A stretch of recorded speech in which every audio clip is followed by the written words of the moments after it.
కుంభమేళాలో స్నానం చేస్తే మనకి పుణ్యం వచ్చేస్తుందా?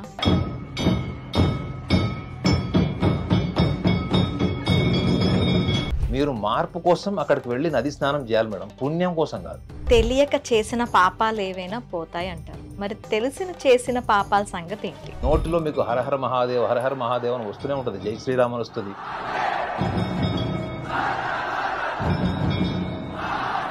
సనాతన ధర్మం లేకపోతే కుంభమేళ ఎక్కడ ఉంది? కుంభమేళ లేకపోతే నాగసాధువులు ఎక్కడ, అఘోరులు ఎక్కడ, సాధువులు అనేవాళ్ళు ఎక్కడ, సన్యాసులు ఎక్కడ? కుంభమేళ లేదు అంటే పుష్కర స్నానము ఈ టైంలోనేనా?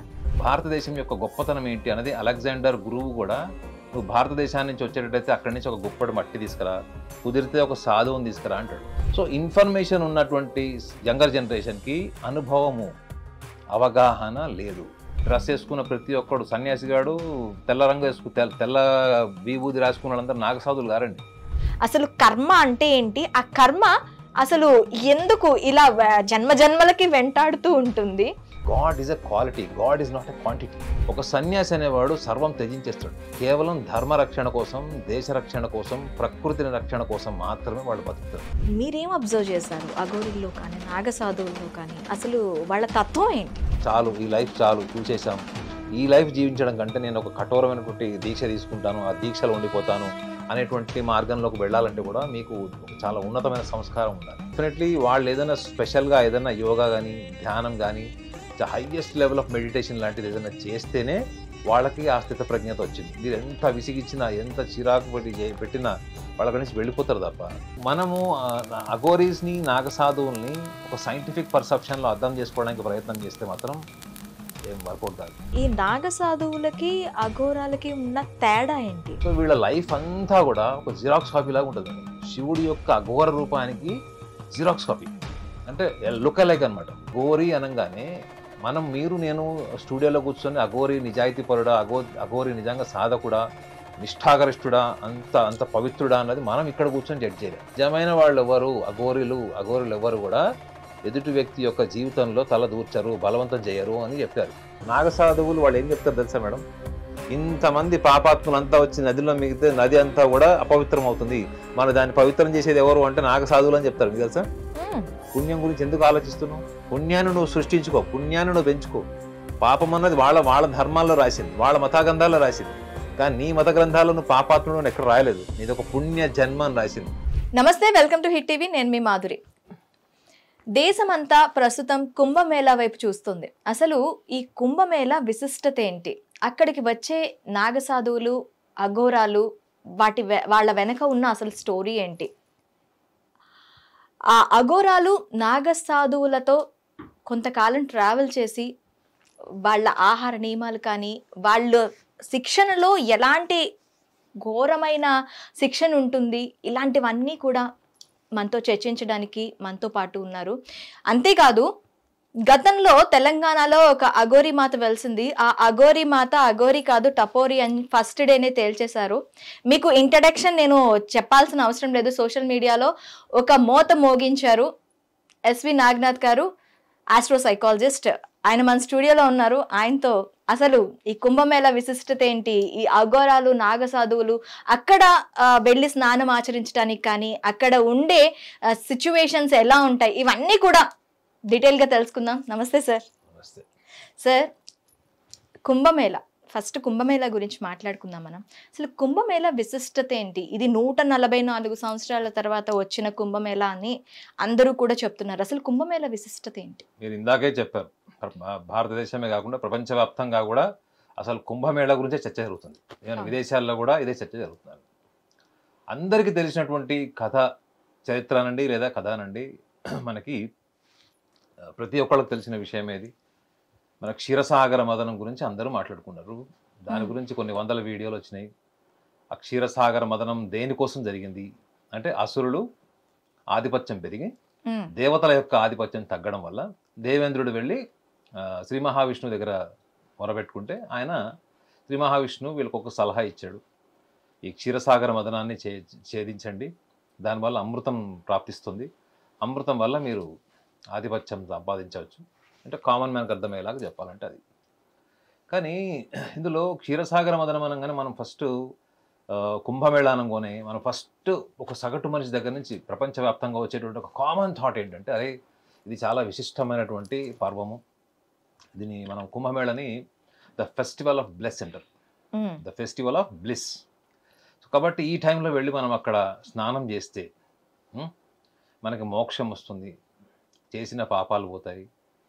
కాబట్టి మనకు జీవితంలో ఇంకా ఏదన్నా దురదృష్టాలను పరిష్కరించడం కానీ ఇది మంచి వేదిక అని చాలామంది కామన్ మ్యాన్ దగ్గర నుంచి అందరు, ఎందుకంటే వెళ్ళొచ్చారు కాబట్టి నేను అక్కడ చూశా కాబట్టి చాలామందిని, గతంలో కాశీ గయాలో కూడా నేను చాలామంది చూశారు కాబట్టి ఇది ఆర్డినరీ పర్సెప్షన్ ఇది. కానీ నిజంగా కుంభమేళ అంతవరకే ఉందా? కేవలం చేసిన పాపాలకు పరిహారం కోసమే మనం వెళ్ళి అక్కడ నది స్నానం చేస్తామా?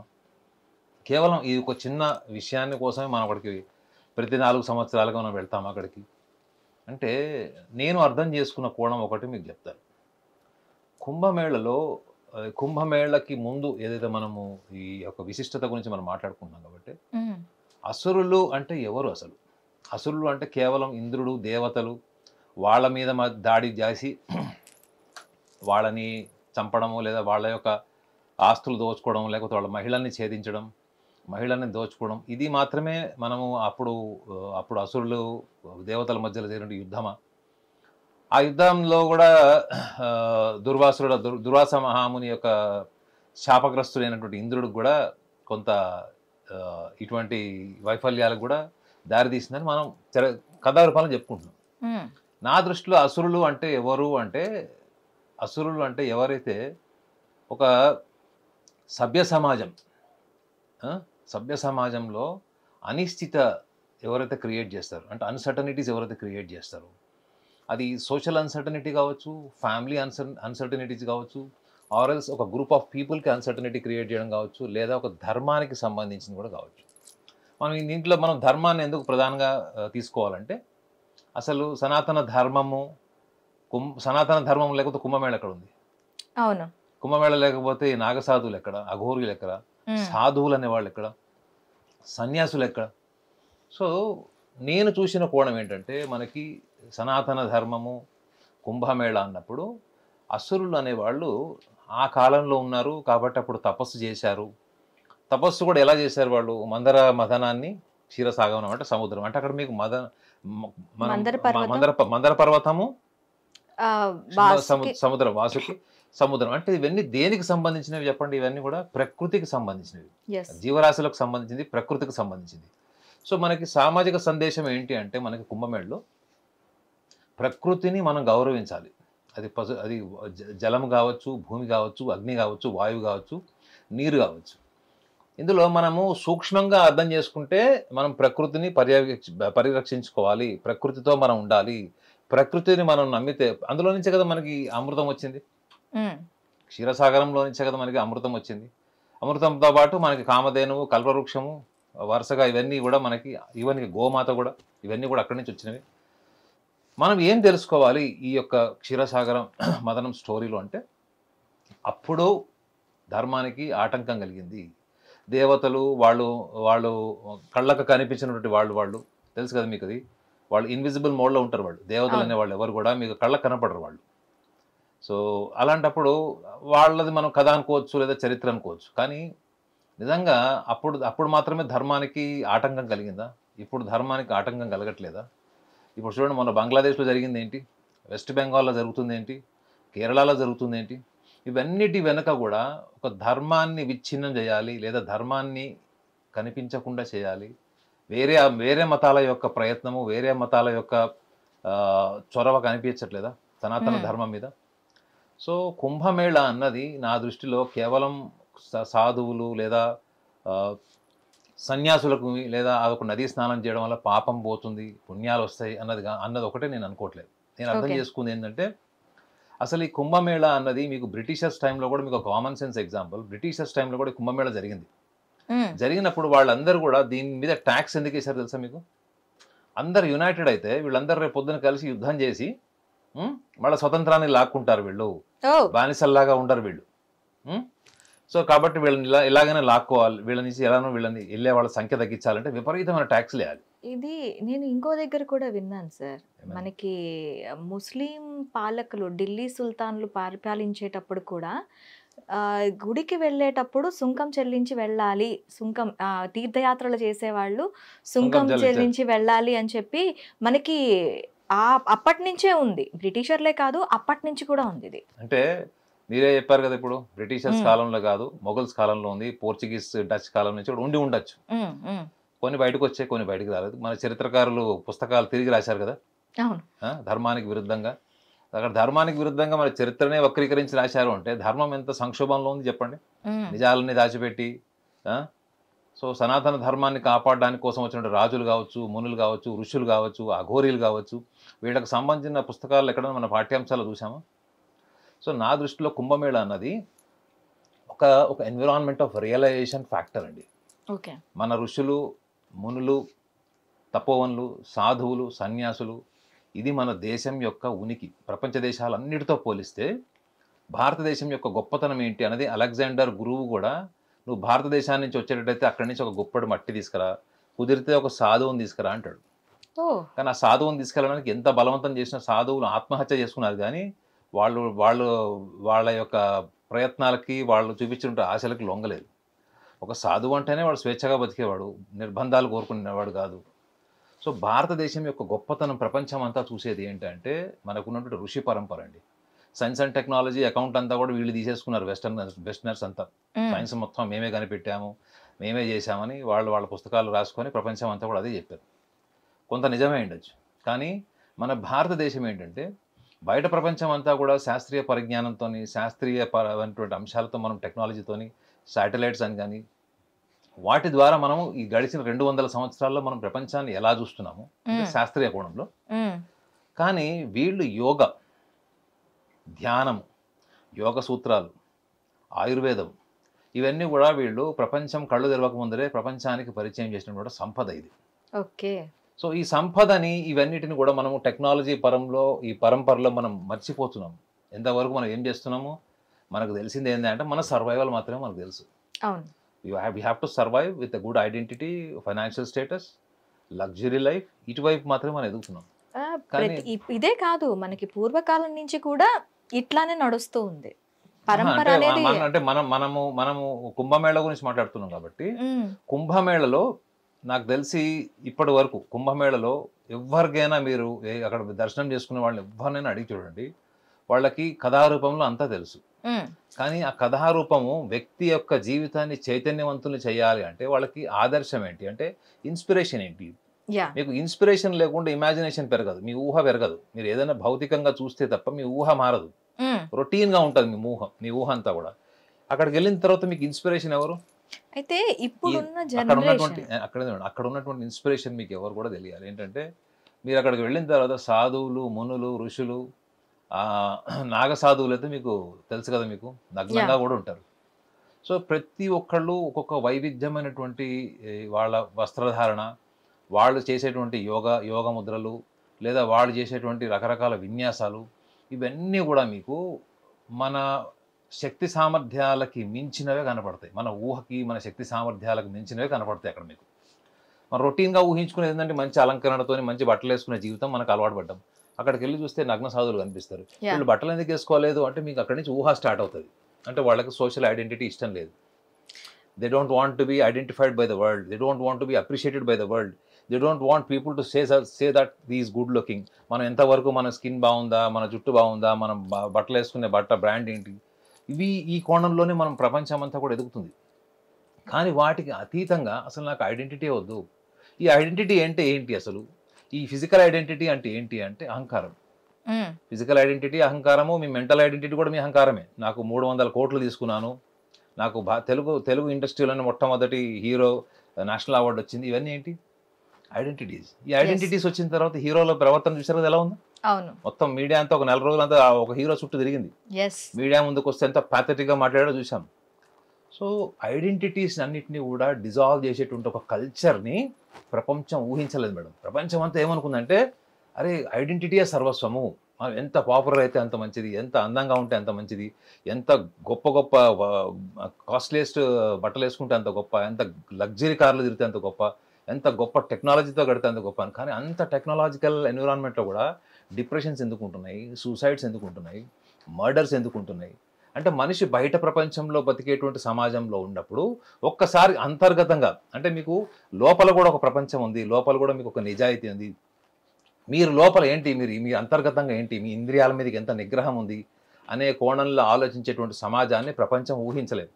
కానీ 5000 సంవత్సరాల కిందనే మనకి యోగా కానీ ధ్యానం కానీ ఆయుర్వేదంకి సంబంధించినటువంటి అంశాలు కానీ ఇవన్నీ ప్రపంచానికి పరిచయం చేసింది. ఎందుకు అంటే ఇటువంటి సందర్భంలో కనీసం యంగర్ జనరేషన్, ఇప్పుడున్న యంగర్ జనరేషన్ అలాంటి వాళ్ళని చూసినప్పుడు జీవితం అంటే ఈ యాంగిల్లో కూడా ఎంతవరకు అందము, అలంకరణ, డబ్బు, హోదా కాకుండా అసలు మనకి అంతర్గతంగా ఏముంది, మన ఋషులు మనకి ఇచ్చినటువంటి సంపద ఏంటి అనేటువంటి ఒక వేదికని మీరు ఒకవేళ చూడాలి, భారతదేశాన్ని మీరు వైవిధ్యంగా చూడాలి, భారతదేశ 5000 సంవత్సరాల చరిత్రని మీరు చూడాలి అంటే Kumbh Mela is a wonderful platform.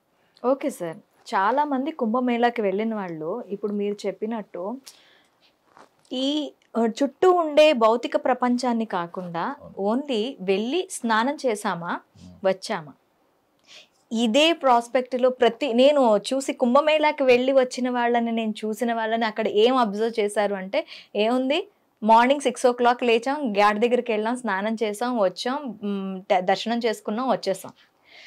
మీరు ఇందాక క్షీరసాగర మదనం కథ గురించి చెప్పారు.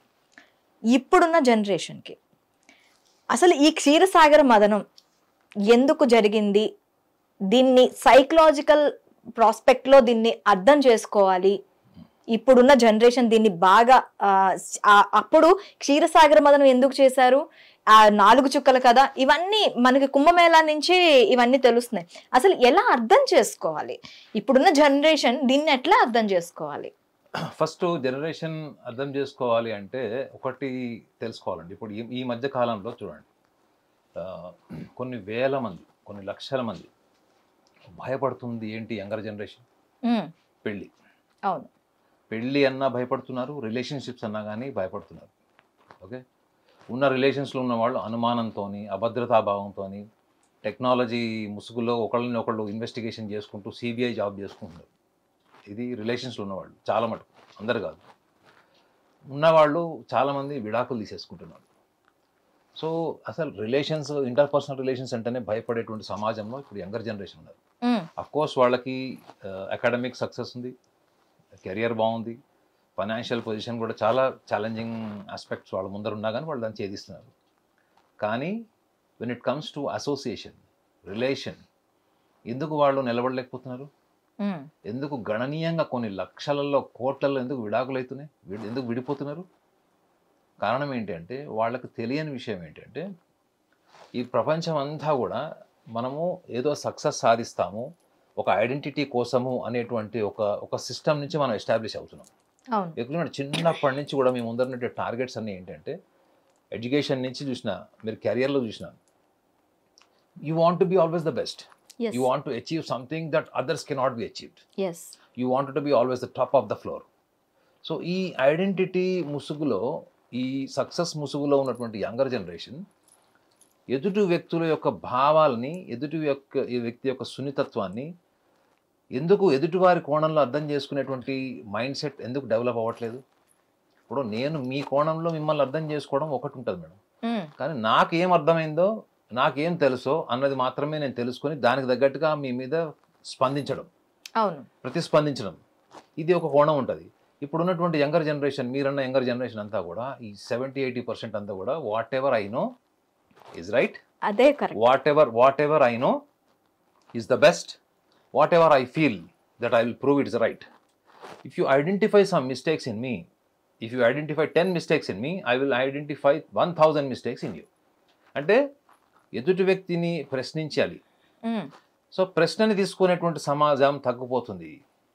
ఇప్పుడు నేను మిమ్మల్ని క్రిటిసైజ్ చేస్తాను మేడం, ఇప్పుడున్న యంగర్ జనరేషన్ ఉన్న సమస్య ఏంటంటే నేను కన్స్ట్రక్టివ్గా కొన్ని విషయాలు చెప్తాను మేడం, మీకు ఇది కాదండి ఇలా అని చెప్తాను, దాన్ని తీసుకునేటువంటి యంగర్ జనరేషన్ తగ్గిపోయేది.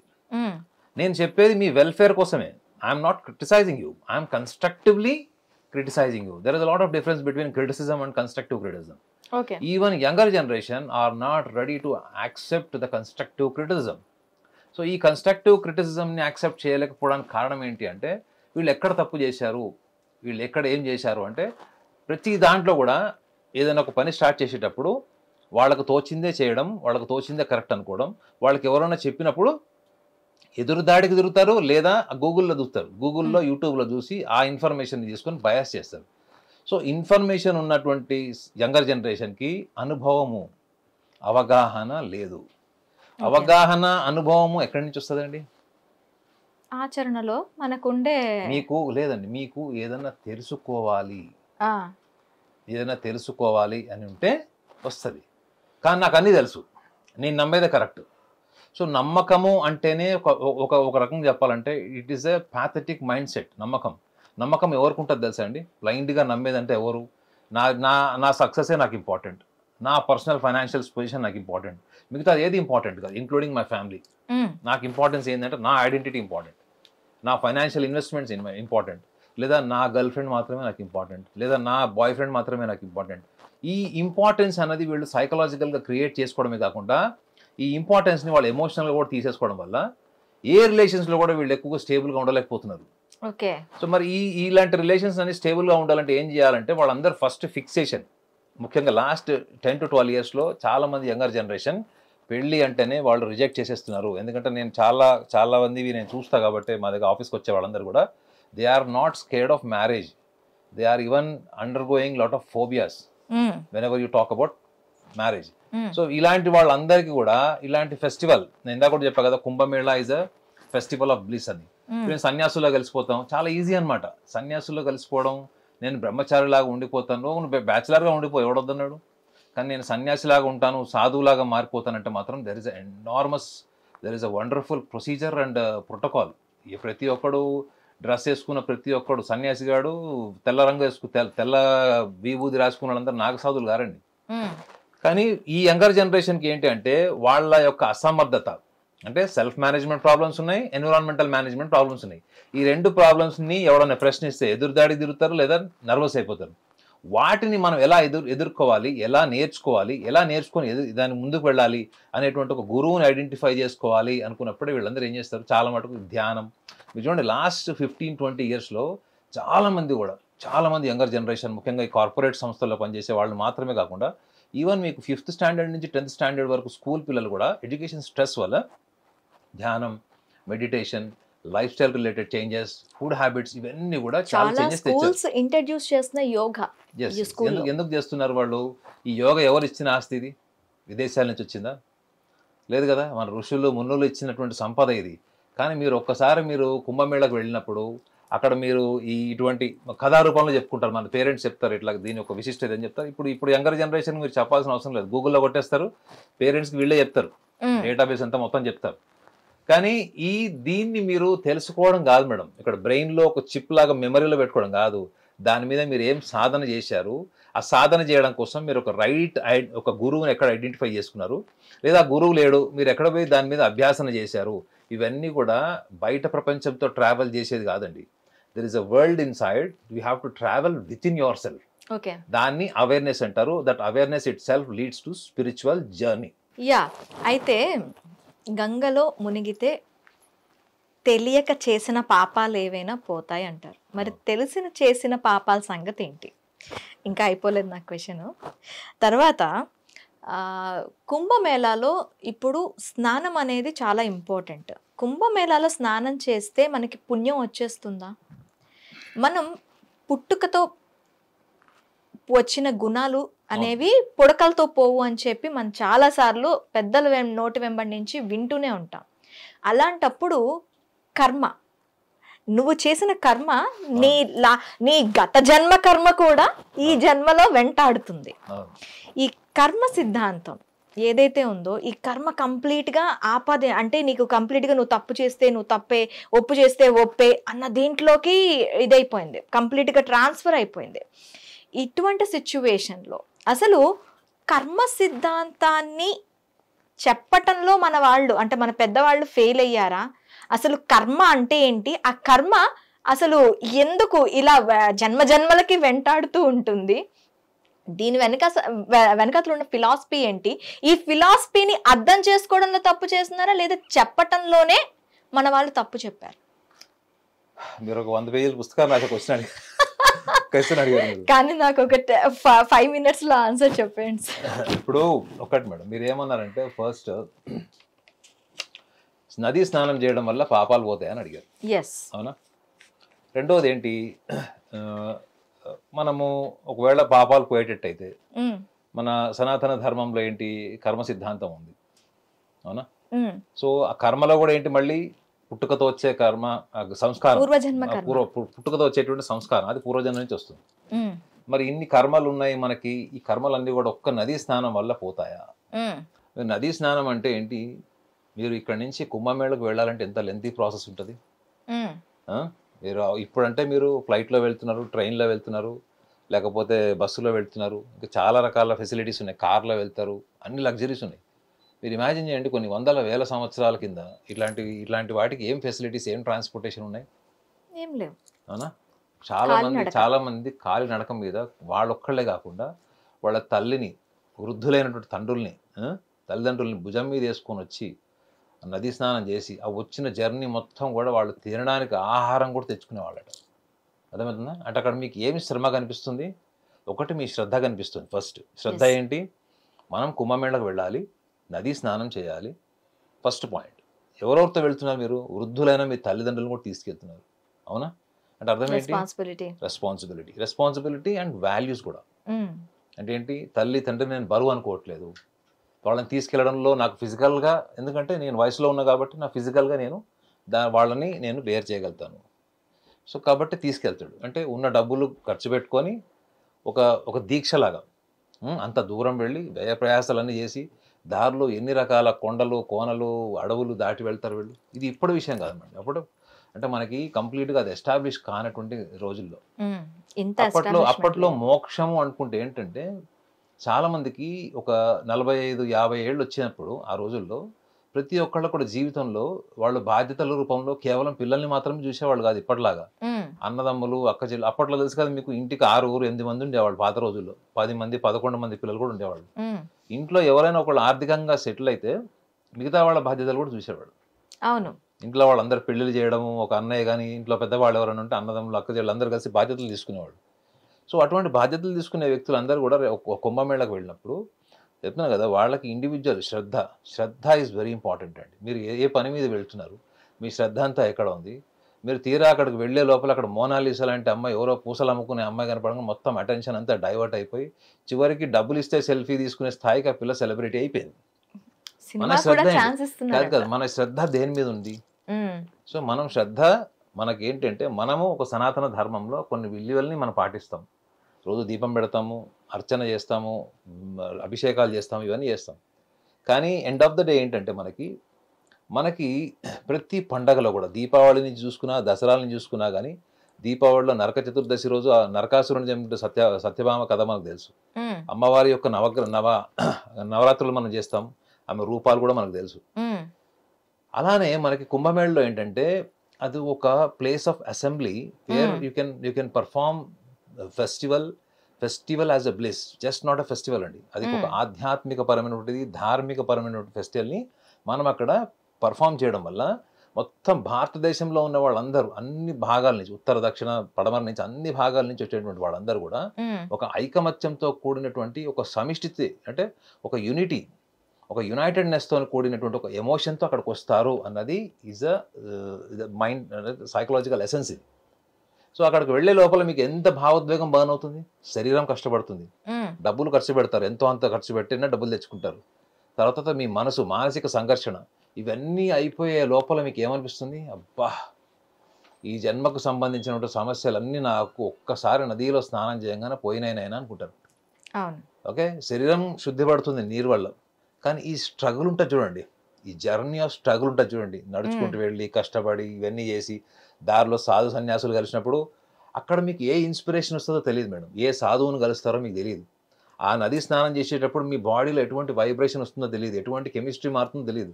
నేను స్నానం చేసినప్పుడు నిజంగా చెప్తున్నాను, ఏదో ఒక రకమైనటువంటి కెమికల్ రియాక్షన్ లాగా నా బ్రెయిన్ రియాక్షన్, కెమికల్ రియాక్షన్ లాగా నా కెమిస్ట్రీ మారింది. అది నేను ఎక్స్ప్లెయిన్ చేసి చెప్పలేను, పేపర్ మీద రాయలేను. ఎందుకు? Because it is an experience. So ఆ ఎక్స్పీరియన్స్ని కొంతమంది మెకానికల్గా నదిలో మునిగామా, స్నానం చేశామా, పుణ్యం వచ్చిందా, నెక్స్ట్ బస్ బుక్ చేసుకున్నామా, ఇంటికి వెళ్ళిపోయామా అనే వాళ్ళకి కూడా జరుగుతుంది మేడం అది. కానీ వాళ్ళు అనుభూతి పొందరు. మీరు అన్నారు చూడు, ఎక్కడ మనం మిస్ఫైర్ అయింది, ఎక్కడ దానికి ప్రాపర్గా ఒక డైరెక్షన్ లేదు అంటే, మనము భగవంతుడు అన్నప్పుడు మనం చాలా మటుకు కూడా, అంటే వ్యక్తి యొక్క మానసిక స్థాయిని బట్టి ఉంటుంది. చాలామంది భగవంతుడు అనగానే ఏమనుకుంటారు, మనం పూజ చేస్తే లేదా మనం ప్రేయర్ చేస్తే మన కోరికలు తీర్చేవాడు, మన కష్టాల నుంచి బయటపడేసేవాడు అని మాత్రమే మనం అనుకుంటాం భగవంతుడు అంటే. అవును. కానీ భగవంతుడు అన్నది ఒక quality madam. God is a quality, God is not a quantity. Quality అంటే ఏంటి, క్వాంటిటీ అంటే ఏంటంటే, ఇప్పుడు మీకు ఒక రూపం ఉంది, నాకు ఒక రూపం ఉంది, కెమెరామెన్కి ఒక రూపం ఉంది. కానీ మన రూపం పక్కన పెడితే మన లోపల ఒక తత్వం ఉంటుంది. అవును. మన యొక్క సంస్కారము, మన తత్వము, మన ప్రవర్తన, మన ఐడియల్స్ ఉంటాయి చూడండి, మన సంస్కారాస్ ఏవైతే ఉంటాయో ఇవన్నీ కూడా భగవంతుడి రూపంలో చెప్పడంలో చాలా మటుకు కూడా ఈ స్థాయి ఉన్న వేళ్ళు, అంటే ఈ బేసిక్ లెవెల్ ఐడెంటిటీ ఉన్న వాళ్ళందరూ కూడా కేవలం పుణ్యం, పురుషార్థం, ఫలితం, మళ్ళీ కొత్త జీవితం, ఈ ఊహతోనే ఉంటారు. అదే కొంచెం ఆలోచన పరిజ్ఞానం ఉన్నవాళ్ళు, బుద్ధి ఉన్నవాళ్ళు, లైఫ్లో కొంచెం సంతృప్తి ఉన్నవాళ్ళు, ఒక కంటెంట్మెంట్ ఉన్నవాళ్ళు అక్కడ ఎక్కువ టైం స్పెండ్ చేస్తారు మేడం. నేను ఇది చూశాను అనమాట. చాలా మటుకు కూడా నది పక్కన కూర్చొని ధ్యానము, వాళ్ళు నేర్చుకున్న బేసిక్ లెవెల్ ధ్యానం కావచ్చు, మెడిటేషన్ కావచ్చు, ముద్ర కావచ్చు, హాసనం కావచ్చు, కొన్ని గంటలలో కూర్చున్న వాళ్ళు కూడా నేను చూశాను. ఒక ముద్రలో గంటలు కూర్చున్నవాళ్ళు, వాళ్ళందరూ ఏంటి, వాళ్ళకు సంతృప్తి కలిగిన తర్వాత వాళ్ళు వెళ్తున్నారు వాళ్ళ లేచి. అది మిగతా వాళ్ళు, అరే నెక్స్ట్ బస్సు రెడీగా ఉంది, నెక్స్ట్ ట్రైన్ రెడీగా ఉంది, మా తొందరగా స్నానం చేశారు, రేపు పొద్దున వెళ్ళిపోవాలి, ఇక్కడి నుంచి మనం నెక్స్ట్ ఆ గుడికి వెళ్ళాలి, ఈ గుడికి వెళ్ళాలి, ఇలా మాట్లాడుకుంటున్న వాళ్ళు కూడా మీరు అక్కడ కనపడతారు కొన్ని వేల మంది. అంటే ఇక్కడ దర్శనం అయిపోయింది, నెక్స్ట్ ఇంకోటి, అక్కడి నుంచి ఇక్కడికి ఎంత డిస్టెన్స్ ఉంది, మనం తొందరగా వెళ్ళాలి, మన ట్రాన్స్పోర్టేషన్ లేదు, ఇలా అనుకునే వాళ్ళు కూడా ఉంటారు. సో అందరినీ మనము ఒకటే మానసిక స్థితి, మానసిక పరిజ్ఞానం ఉంది, పరిపక్వత ఉన్న వాళ్ళకి లిస్టులో మనం వేయలేము. అవును. కానీ మిస్ఫైర్ అయింది మాత్రం కొంత ఒకటి గ్యారెంటీ చెప్పొచ్చు ఏంటంటే, చాలా మంది మీకు ఫలితాలు మారుతాయి, మీకు 2024 బాగోలేదు, 25 అద్భుతంగా ఉంటుంది, ఉగాది నుంచి ఇంకా అద్భుతంగా ఉంటుంది, మీరు వెళ్ళి స్నానం చేయండి, ఇలా చెప్తారు. మీకు జస్ట్ మేడం అక్కడికి వెళ్ళిన తర్వాత మీకు వైఫై కనెక్ట్ అయినట్టు ఆ వైబ్రేషన్ మీరు కనెక్ట్ అవ్వండి, మీ జీవితంలో మార్పు వస్తుంది. మీరు మార్పు కోసం అక్కడికి వెళ్ళి నది స్నానం చేయాలి మేడం, పుణ్యం కోసం కాదు. Okay, you got my point నా? నేను మారాలి, నా రొటీన్ మారాలి, నా రొటీన్ బ్రేక్ అవ్వాలి అనేటువంటి ఒక మేనిఫెస్టేషన్తో, ఒక తీవ్రమైన మానసిక సంఘర్షణతో వెళ్ళండి, మీరు మారుతారు. చిన్న డౌట్ సార్, ఇది కుంభమేళ లేదు అంటే పుష్కర స్నానము ఈ టైంలోనేనా మనం ప్రకృతి, ఇప్పుడు అదే ప్రకృతి మనకి 365 రోజులు ఉంటుంది, ఇప్పుడు ఈ 12 సంవత్సరాల పుష్కర కాలం అంతా కూడాను అదే ప్రకృతి ఉంటుంది. మనకి నార్మల్ టైంలో ఈ నది స్నానం చేస్తే ఈ ఫలితం రాదంటారా? మీరు ఏదైతే మార్పు అంటున్నారో ఆ మార్పు, నేను నది స్నానం చేయకుండా నేను మారాలి అని ఈ క్షణంలో కూడా నేను కూర్చొని అనుకొని మారచ్చు, కానీ అక్కడికే వెళ్తే ఆ మార్పు, ఆ వైబ్రేషన్, ఆ దాంట్లో మన వెనకతలున్న మర్మం ఏంటి? అట్లా అంటే మీకు చాలా లోతుగా ఆన్సర్ చెప్పాలి, మీకు నచ్చకపోవచ్చు. మనకి ఇప్పుడు మనం మోడర్న్ వెస్టర్న్ ఎడ్యుకేషన్ సిస్టంలో ఉన్నాం, కానీ మనం ఒకప్పుడు భారతీయ విద్యా విధానంలో మీకు యోగ సూత్రాలు కానీ యోగా మెడిటేషన్ ఏ వయసులో నేర్పించేవాళ్ళు? At 5? నో. మీకు 9 సంవత్సరాల నుంచి 14 సంవత్సరాల వరకు వాళ్ళకి యోగాసనాలు, హఠ యోగాని, రకరకాల క్రియలు, హాసనాలు, ఇవన్నీ కూడా మనకి సూర్య నమస్కారాలు ఇవన్నీ నేర్పించేవాడు. ఎందుకు? అప్పుడు మీ శరీరము, మీ యొక్క ఎదుగుతున్నటువంటి మీ పెరుగుతున్నటువంటి హైట్ కావచ్చు, మీ బోన్ స్ట్రక్చర్ కావచ్చు, మీ మజిల్ కావచ్చు, కానీ కండిషన్ అవుతుంది. అందుకే చూడండి, అప్పట్లో ఆ రోజుల్లో చాలామంది ఆడవాళ్ళు ప్రెగ్నెన్సీ ప్రాబ్లమ్స్ ఎందుకు లేవు వాళ్ళకి? వాళ్ళ జీవన విధానం అలా ఉండేది. ఓకే, అంటే వాళ్ళు చేసే పనుల వల్ల వాళ్ళ శరీరంలో జీర్ణశక్తి నుంచి అన్ని రకాల పరిస్థితులకి కూడా శరీరము, మనసు అకామిడేట్ అయ్యేది. సో కాబట్టి ఇప్పుడు మీరు అంటున్నారు చూడండి, ఇప్పుడు వెళ్ళి నది స్నానం చేస్తే పుణ్యం వస్తుందా, పోనీ లేకపోతే 26వ తారీఖు ఫిబ్రవరి తర్వాత రాదా? ఈ మైండ్ సెట్తో ఉన్న వాళ్ళు ఎప్పుడు వెళ్ళినా రాదు అన్నది నా అబ్జర్వేషన్. పుస్తకాలు అలా రాసి ఉందో లేదో నాకు తెలియదు, కానీ యాంత్రికమైనటువంటి జీవితాన్ని గడిపి ఆధ్యాత్మిక పరమైనటువంటి ఫలితాలు కావాలి, ఆధ్యాత్మిక పరమైన అవగాహన రావాలనుకునే వాళ్ళు అప్పటికి కూడా ఒక మ్యాగ్నెటికల్ ఎక్స్పీరియన్స్ ఉండదండి. అంటే you just wanted to be a mechanical life, you want to be mechanical results, you just want the mechanical process, recycling process as a lifestyle, and you want things to happen so high. It is highly impossible. మీకు అవగాహన, మీ ఆలోచన పట్ల మీ అవగాహన, మీరు రోజు ఒక 10 నుంచి 15 నిమిషాలు కూడా మీకోసం మీరు కేటాయించుకోవట్లేదు. నేను ఎటు పరిగెడుతున్నాను, నేను ఎటు ఉరుకుతున్నాను ఈ గుర్రం మీద కూర్చొని, పొద్దు నుంచి సాయంత్రం దాకా అలిసిపోయి ఏం సంపాదిస్తున్నాను, ఏం సాధిస్తున్నాను అనేటువంటి ఒక 10 నిమిషాల ఆత్మ పరిశీలన అనండి, లేకపోతే జస్ట్ ఇంట్రాస్పెక్షన్ లేనటువంటి వ్యక్తులు ఓవర్ నైట్ మీరు నదీ స్నానాలు చేశారు, గంగలో చేశారు, సరస్వతి గంగా నది స్నానం చేశారు, నదులలో ముంగారు, పుణ్యక్షేత్రాలకు వెళ్ళారు. నదీ స్నానం ఒకటి కాదండి, ఏ పుణ్యక్షేత్రానికి వెళ్ళినా కానీ అవగాహన. What is awareness? అవేర్నెస్ ఇందాక కూడా చెప్పా కదా, awareness is a stepping stone and the journey towards the spiritual process. ఏం అవగాహన అండి? అవగాహన అనగానే చాలా మంది ఏదో చెప్తారు. మీ శరీరం పట్ల మీరు ఎంత ధ్యాస ఉంది.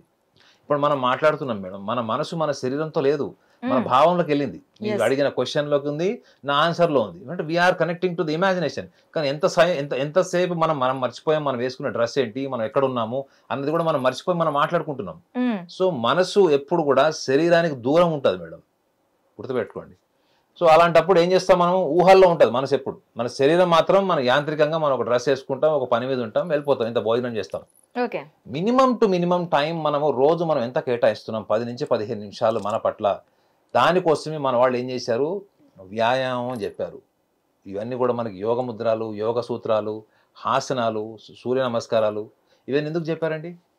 అప్పుడు 9 ఏళ్ల పిల్లవాడి దగ్గర నుంచి కూడా వాళ్ళ దైనందిక జీవితంలో ప్రతి ఆడవాళ్ళకి మగవాళ్ళకి అందరికీ ఉండేది. ఆ వ్యవస్థ పోయిన తర్వాత ఇప్పుడున్నటువంటి కార్పొరేట్ వ్యవస్థలో మీరు చూడండి, బయటకు వెళ్ళి చూడండి, ఒక్కొక్కళ్ళు. నేను మొన్న కూడా అక్కడ చూసా, అక్కడ చాలా మంది వచ్చిన వాళ్ళు ఎంత చిన్న వయసులోనే ఒబేస్తున్నారు తెలుసా పిల్లలు. చిన్న చిన్న పిల్లలు అంటే హార్డ్లీ మీరు వాళ్ళు చూడొచ్చు 7th స్టాండర్డ్ 10th స్టాండర్డ్ పిల్లలు ఎంత ఒబేస్తున్నారంటే ఒక్కళ్ళలో కూడా వాళ్ళ శరీరం వాళ్ళకు సహకరించట్లేదు కూడా. ఇది స్కూల్ పిల్లలకు నేను చెప్పేది, పెద్దవాళ్ళకు కూడా కాదు. వాళ్ళ శరీరం కూడా సహకరించట్లేదు వాళ్ళకి. నడుస్తున్నప్పుడు, నీళ్ళలో దిగుతున్నప్పుడు, కూర్చుంటున్నప్పుడు, వాళ్ళు ఏదైనా అక్కడ ఏదైనా చెప్పినప్పుడు ఒక పని చేయడానికి కూడా వాళ్ళ శరీరం సహకరించట్లేదు. ఒక బస్సు ఎక్కడానికి మెట్లు ఎక్కుతుంటే కూడా వాళ్ళు నానా కష్టాలు పడుతున్నారు. చూస్తే స్కూల్ పిల్లలందరూ అంత బాడీలో అంత కండిషన్ లేదు. మళ్ళీ మీరు వెళ్ళి వాళ్ళని అడగండి, నీకు క్లాస్లో ఎన్ని మార్కులు వస్తాయంటే వాడు 80-90% అని చెప్తాడు. సో మీరు అన్నారు కదా, ఇప్పుడు ఈ మెకానికల్ లైఫ్ ప్రాసెస్లో వాళ్ళు ఈ కుంభమేళకు వెళ్ళారా? కుంభమేళకు వెళ్ళడము అన్నది డెఫినెట్లీ ఒక పుణ్యకార్యమే. అది ఎందుకు అంటే మీ రొటీన్ లైఫ్ బ్రేక్ అయింది అనుకోండి మేడం, మీ రొటీన్ బ్రేక్ అయ్యి మీరు ఏదో కొత్తగా అబ్జర్వ్ చేశారు, మీ కొత్తగా మీ ఊహ స్టార్ట్ అయింది అనుకోండి, that it self is a change. Me routine break అయిందా లేదా చెప్పండి? అన్నా కదా. ఇప్పుడు ఆల్ ఆఫ్ అ సడన్ మీరు ఒక 10 days or 5 days మీరు ఇక్కడ యాంకరింగ్ మానేసి లేకపోతే జాబ్ పక్కన పెట్టి మీరు కుంభమేళకి వెళ్ళారనుకోండి, అక్కడ కూడా మీకు యాంకర్గా ఒక ఐడియా వస్తుంది, ఈ ప్రోగ్రామ్ చేస్తే బాగుండు, అలా చేస్తే బాగుండు అని అనిపిస్తుంది. ఫ్యామిలీ గుర్తొస్తుంది, మీ రెస్పాన్సిబిలిటీస్ గుర్తొస్తాయి. కానీ మీరు వెళ్ళిన పర్పస్ ఏంటి? అక్కడికి వెళ్ళిన తర్వాత మీకు ఎన్విరాన్మెంట్ ఇన్స్పిరేషన్ మేడం. ఎన్విరాన్మెంట్ అంటేనే ఒక భగవంతుడు దర్శనం జరిగినప్పుడు మనకు ఒక అనుభూతి ఉంటుంది చూడండి, ప్రతి ఒక్కరికి అనుభూతి ఉంటుంది. అక్కడ ఉన్నటువంటి కలర్స్ కానీ, కల్చర్ కానీ, different mindset people, different levels of సాధనాస్, రకరకాల మంత్రాలు, హరహర మహాదేవ మంత్రంతో అసలు మారుమోగిపోతుంది. అది మీరు రోజు వింటారా? వినాలి అంటే మళ్ళీ ఏంటి, మళ్ళీ మనం ఆడియో ట్యూన్ చేసుకోవాలి.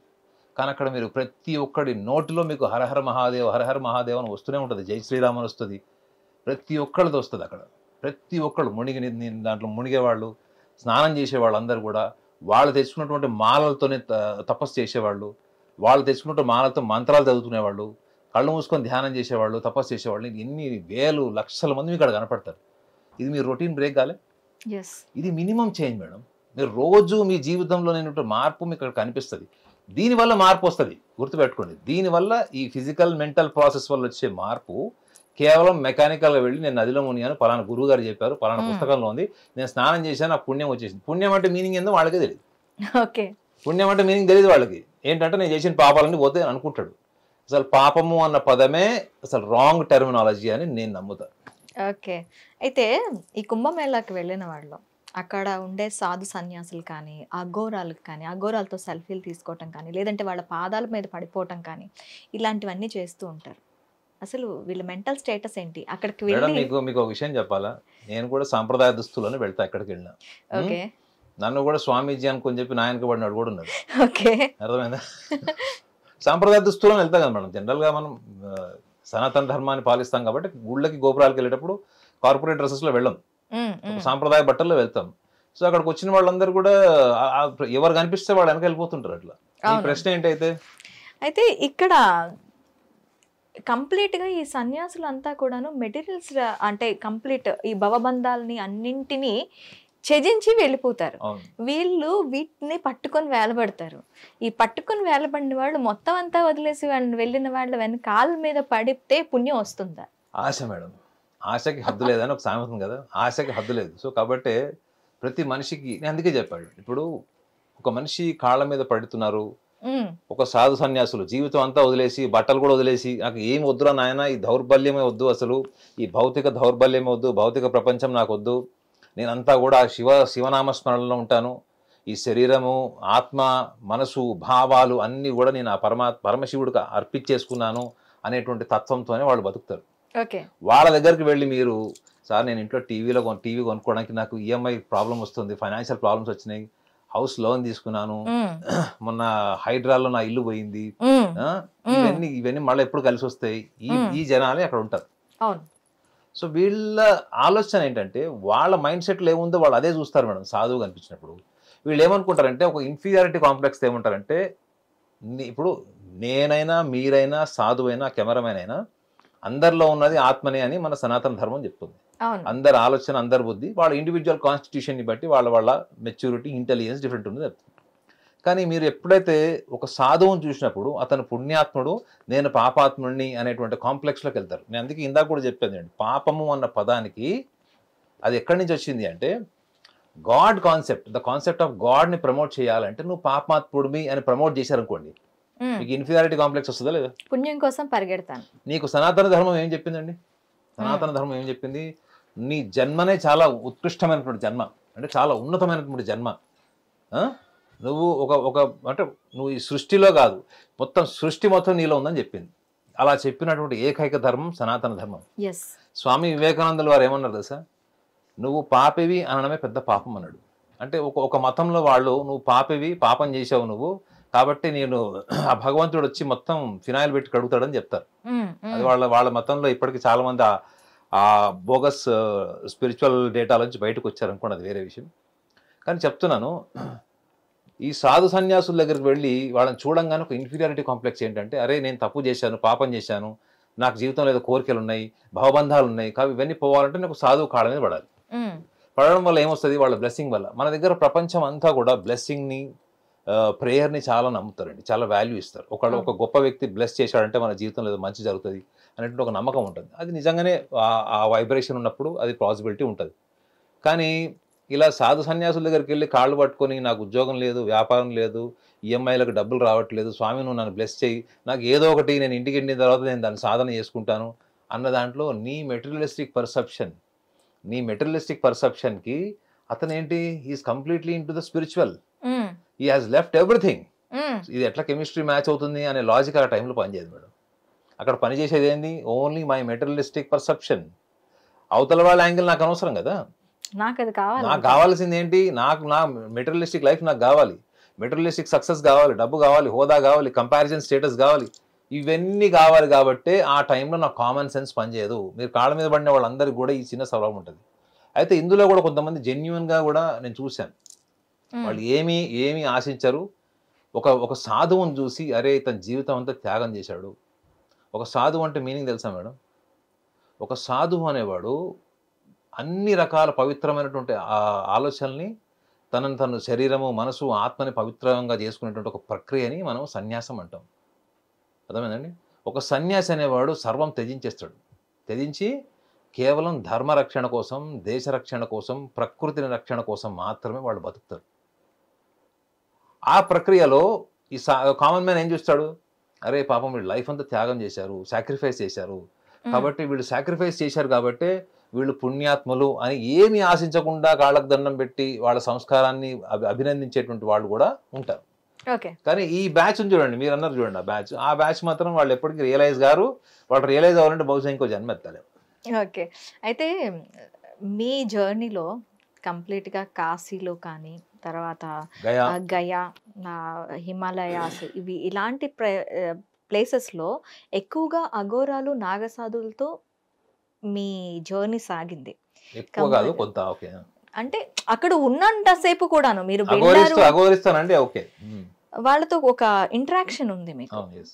మీరేం అబ్జర్వ్ చేశారు అఘోరీల్లో కానీ నాగసాధువుల్లో కానీ? అసలు వాళ్ళ తత్వం ఏంటి? మేడం అఘోరీస్లో నాగసాధువుల్లో కూడా నేను గతంలో కూడా చెప్పాను, వాళ్ళు కూడా మనుషులే. వాళ్ళు కూడా మనుషులే, వాళ్ళకి భావోద్వేగాలు ఉంటాయి, వాళ్ళకి సున్నితత్వం ఉంటుంది, అన్నీ ఉంటాయి. కానీ వాళ్ళు ఎంచుకున్న మార్గం ఉంటుంది చూడండి, ఆ మార్గంలోకి వెళ్ళిన తర్వాత అవన్నీ వదిలేస్తారు. వాళ్ళకి ఒక పర్సనాలిటీ ఉండదు, వాళ్ళకి ఎమోషన్ ఉండదు అని చాలామంది సగటు మనుషులు అనుకుంటారు. వాళ్ళు కూడా చిన్నప్పుడు వాళ్ళు కూడా ఒక కుటుంబం నుంచి వచ్చిన వాళ్ళే, వాళ్ళకి అన్నదమ్ములు అక్క చెల్లెలు తల్లిదండ్రులు అందరూ ఉంటారు. సో వాళ్ళ అప్బ్రింగింగ్నెస్, వాళ్ళ చిన్నప్పుడు వాళ్ళ పెంపకం ఎలాంటిది, వాళ్ళు చిన్నప్పుడు పెరిగే క్రమంలో వాళ్ళు ఎలాంటి సెల్ఫ్ మేనేజ్మెంట్ ప్రాబ్లమ్స్ ఫేస్ చేశారు, ఫ్యామిలీ ప్రాబ్లమ్స్ ఫేస్ చేశారు, ఎన్విరాన్మెంటల్ ప్రాబ్లమ్స్ ఫేస్ చేశారు, ఇవన్నీ ఫేస్ చేసినప్పటికీ కూడా పరిస్థితులు విషమించిన, పరిస్థితులు వ్యతిరేకించిన, ప్రతికూలించిన, వాళ్ళు ఎంచుకున్న మార్గం ఏంటి, ఆ ఎంచుకున్న మార్గంలోనే ఈ మార్గంలోకి వెళ్ళిన వాళ్ళని నేను చాలామంది చూశాను. అఘోరీస్ కానీ నాగసాధువులు కానీ. అంటే చూడండి మేడం, మీ ముందు పరిస్థితులు విషమించినాయి, మీరు ఒక దుర్మార్గమైనటువంటి మార్గం కూడా ఎంచుకోవచ్చు. ఎదుటి వాళ్ళని మోసం చేసి కపట బుద్ధితోని అబద్ధాలు చెప్పి దొంగదారిలోకి వెళ్ళొచ్చు. నాకు ఇవన్నీ వద్దు, చాలు, ఈ లైఫ్ చాలు, చూసేశాం, ఈ లైఫ్ జీవించడం కంటే నేను ఒక కఠోరమైనటువంటి దీక్ష తీసుకుంటాను, ఆ దీక్షలో ఉండిపోతాను అనేటువంటి మార్గంలోకి వెళ్ళాలంటే కూడా మీకు ఒక చాలా ఉన్నతమైన సంస్కారం ఉండాలి. అదేమందండి, ఆ ఉన్నతమైనటువంటి భావాలతో ఉన్నవాళ్ళు. రెండోది, ప్రపంచానికి చాలా ఉన్నతమైనటువంటి, చాలా హయ్యెస్ట్ మేనిఫెస్టేషన్ అంటాం కదా మనం, highest manifested state of life lead చేయాలి అనేటువంటి ఒక బలమైనటువంటి ఆవేశం ఉన్నవాళ్ళు చాలామంది ఆ ఫీల్డ్కి వెళ్ళి అక్కడ సక్సెస్ అయ్యి, అక్కడ ఎన్ని రకాల పరిస్థితులైనా, ముఖ్యంగా వాళ్ళు ఎదుర్కోవాల్సింది ఏంటి, ప్రకృతిని, అన్ని రకాల పరిస్థితులను ఎదుర్కోవాలి. ఇది నాగసాధువులు అయితే మీకు తెలుసు కదా, -డిగ్రీలో ఉంటారు వాళ్ళు. సో నేను అబ్జర్వ్ చేసింది ఒక సైకాలజిస్ట్గా ఏంటంటే, మనం వాళ్ళని పర్సనాలిటీ అనాలిసిస్ చేసి వాళ్ళ మైండ్ సెట్ ఏంటి, వాళ్ళు ఏమైనా డిప్రెషన్లో అట్లా అయ్యారా, లేకపోతే వాళ్ళు ఏమైనా ఫ్యామిలీ ప్రాబ్లమ్స్ వల్ల అట్లా అయ్యారా, లేకపోతే వాళ్ళకి ఏమైనా డిస్టర్బ్డ్ చైల్డ్హుడ్ ఉందా, ఇవన్నీ చూసినప్పుడు అది ఒక limited way of observing a Naga Sadhu or a Aghori, even a profound sadhu. ఇప్పుడు ఒక నాగసాధు అఘోరి ఉండాల్సిన అవసరం లేదు, ప్రఫౌండ్ సాధువులను కూడా నేను చూశాను. మానస సరోవరం 7 సార్లు వెళ్ళిన వాళ్ళని కూడా నేను కలిశాను, చూశాను, మాట్లాడాను, టైం స్పెండ్ చేశాను కూడా అంతా. అయితే ఈ అఘోరీస్కి వచ్చేటప్పటికి ఏమైపోతుందంటే, వాళ్ళు చాలా వైబ్రెంట్గా అగ్రెసివ్ బిహేవియర్ లాగా కనిపిస్తారు వాళ్ళు. బట్ మీరు వాళ్ళతో మాట్లాడినప్పుడు తెలుస్తుంది ఏంటంటే, వాళ్ళు చాలా ఇంటలెక్చువల్గా సాఫ్ట్గా ఉంటారు వాళ్ళు. నాగసాధువులు అనే వాళ్ళని నేను చూసినప్పుడు చాలా మటుకు వాళ్ళు ఎక్కువ మాట్లాడరు, అసలు వాళ్ళు మాట్లాడరు. మీరు వాళ్ళ మాటల్లో, వాళ్ళ చూసే చూపులో కూడా మీరు ఎప్పుడు వెళ్ళిపోతారు అన్నట్టు ఉంటారు వాళ్ళు. ఎందుకు అంటే, they don't like to communicate with anyone, they don't want anyone to come and question them. నార్మల్గా నాగసాధువుల దగ్గరికి వెళ్ళే వాళ్ళు ఇందాక కూడా అనుకున్నాం ఏంటి, ఏదో ఒక కోరికతో వెళ్తారు. నాకు ఒక అదృష్టం ఏంటంటే, నేను వాళ్ళకి అట్లా కనపడలేదు. నాకంటూ పర్సనల్గా ఏం లేదు కాబట్టి నేను వాళ్ళకి టైం స్పెండ్ చేశాను. ఒక సాధువు అయితే విసుక్కున్నాడు కూడా, ఏం కావాలి నీకు, ఇది కావాలన్నాడు. ఎలాగానే జనరల్గా అదే అలవాటు కదా, ఎవడన్నా అడుక్కోవడమే అలవాటు కదా. మనం దేవుణ్ణి అడుక్కుంటాం, సాధువుల్ని కూడా అడుక్కుంటాం కదా. నేను ఏం లేదు సార్, ఉట్టిగా జస్ట్ క్యాజువల్గా మాట్లాడదామని వచ్చానని చెప్పేసి వెళ్ళిపోతుంటే, ఆయన వెళ్ళిపోయామని పిలిచాడు. వెళ్ళిపోయి అతన్ని పిలిచి అడిగాడు అనమాట, ఏం చేస్తావు అది అంటే, నేను చేసిన సాధన కూడా ఆయనకు చెప్పాను. అక్కడి నుంచి ఇంటరాక్షన్ స్టార్ట్ అయింది. ఆయన వాళ్ళ గ్రూపులో వాళ్ళని పరిచయం చేశాడు. అఘోరీస్ సంబంధించిన వాళ్ళు, అఘోరిణులు కూడా కలిశారు అక్కడ. అఘోరిణులు, లేడీస్ కూడా. ఇట్లా బట్టలు లేకుండా తిరిగే తెలంగాణ అఘోరిణి టైప్ అయితే లేరు వాళ్ళు. వాళ్ళకి నీట్ గా వాళ్ళు నీట్ రుద్రాక్షలు, వాళ్ళకు ఉన్నటువంటి వాళ్ళ అటైర్ వాళ్ళకు ఉంది. దే ఆర్ కంప్లీట్లీ డ్రెస్డ్, అందులో డౌట్ లేదు.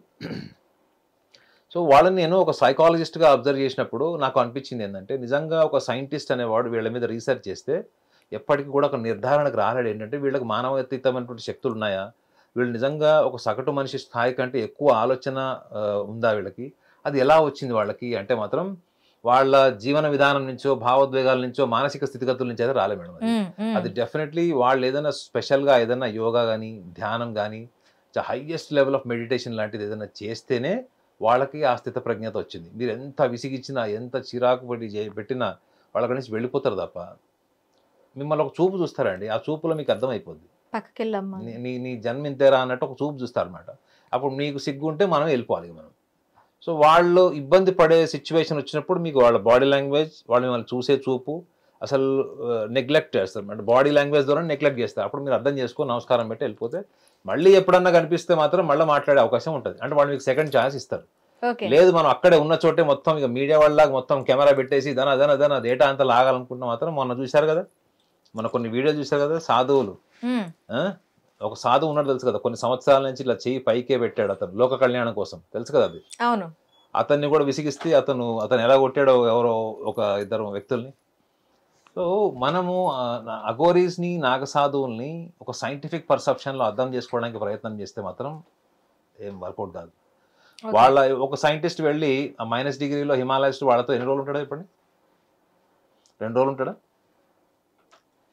శవం బయటకు వస్తుంది, అప్ప ఏం ఉంటుంది అక్కడ. ఓకే. సో అంటే నేను అబ్జర్వ్ చేసింది ఏంటంటే వాళ్ళకి they are beyond mind, they are beyond your intellect, they are beyond of your casual way of understanding or scientific way of understanding these kind of lifestyles. ఇది వాళ్ళని అర్థం చేసుకోవాలంటే మీరు వాళ్ళతో ఉండి అప్పటికి బతికుంటే 1 నెల రోజులు, వారం 15 రోజులు వాళ్ళతో బతికుంటే అప్పుడు వాళ్ళు ఎంత కష్టపడతారు, వాళ్ళ శరీరానికి వాళ్ళు పూసుకునేటువంటి విభూతులు కానీ వాళ్ళ వాడేటువంటి ఆహార వ్యవహారాలు కానీ అవన్నీ కూడా ఒక కామన్ మ్యాన్ చేయలేడు. ఓకే. చేయలేనప్పుడు మనం కన్క్లూజన్ రావడం కరెక్ట్ కాదు అని నేను అనుకున్నాను. నేను వాళ్ళని అర్థం చేసుకుంది అంతే. So they are beyond scientific way of understanding, they are beyond way of understanding from our common perception. Okay. అయితే ఈ నాగ సాధువులకి అఘోరాలకి ఉన్న తేడా ఏంటి? వీళ్ళు ఎక్కువగా వెపన్స్, అఘోరాల్లోని మనం కపాల మాల చూస్తాము, ఈ నాగ సాధువుల్లో త్రిశూలం ఎక్కువగా చూస్తూ ఉంటాం. అసలు ఈ వెపన్స్ పట్టుకొని తిరగటం కానీ ఇలా కపాల ధారణ కానీ దీని వెనకాతలు ఉన్న రహస్యం ఏంటి? కపాల ధారణ అంటే అది శివుడి యొక్క 5 రూపాల్లో అఘోర రూపం ఒకటి, మీకు తెలిసే ఉంటుంది. అవును. 5 రూపాల్లో అఘోర రూపం. పరమశివుడు ఎక్కడ ఉంటాడు? శ్మశానాల్లో ఉంటాడు. శరీరానికి విభూతి రాసుకుంటాడు, అవునా? ప్లస్ ఇంకోటి ఆయన వేసుకునేది జంతు చర్మం వాడతారు. సో వీళ్ళ లైఫ్ అంతా కూడా ఒక జిరాక్స్ కాపీ లాగా ఉంటుంది మేడం. శివుడి యొక్క అఘోర రూపానికి జిరాక్స్ కాపీ, అంటే లుక్ లైక్ అనమాట. అలా ట్రైన్ అవుతారా వాళ్ళు? లేదు అంటే దానికి దీక్ష ఉంటుంది కదా, దానికి దీక్ష ఉంటుంది, మీ యొక్క సంస్కారానికి పరీక్ష ఉంటుంది, మీ నైతికతకి పరీక్ష ఉంటుంది.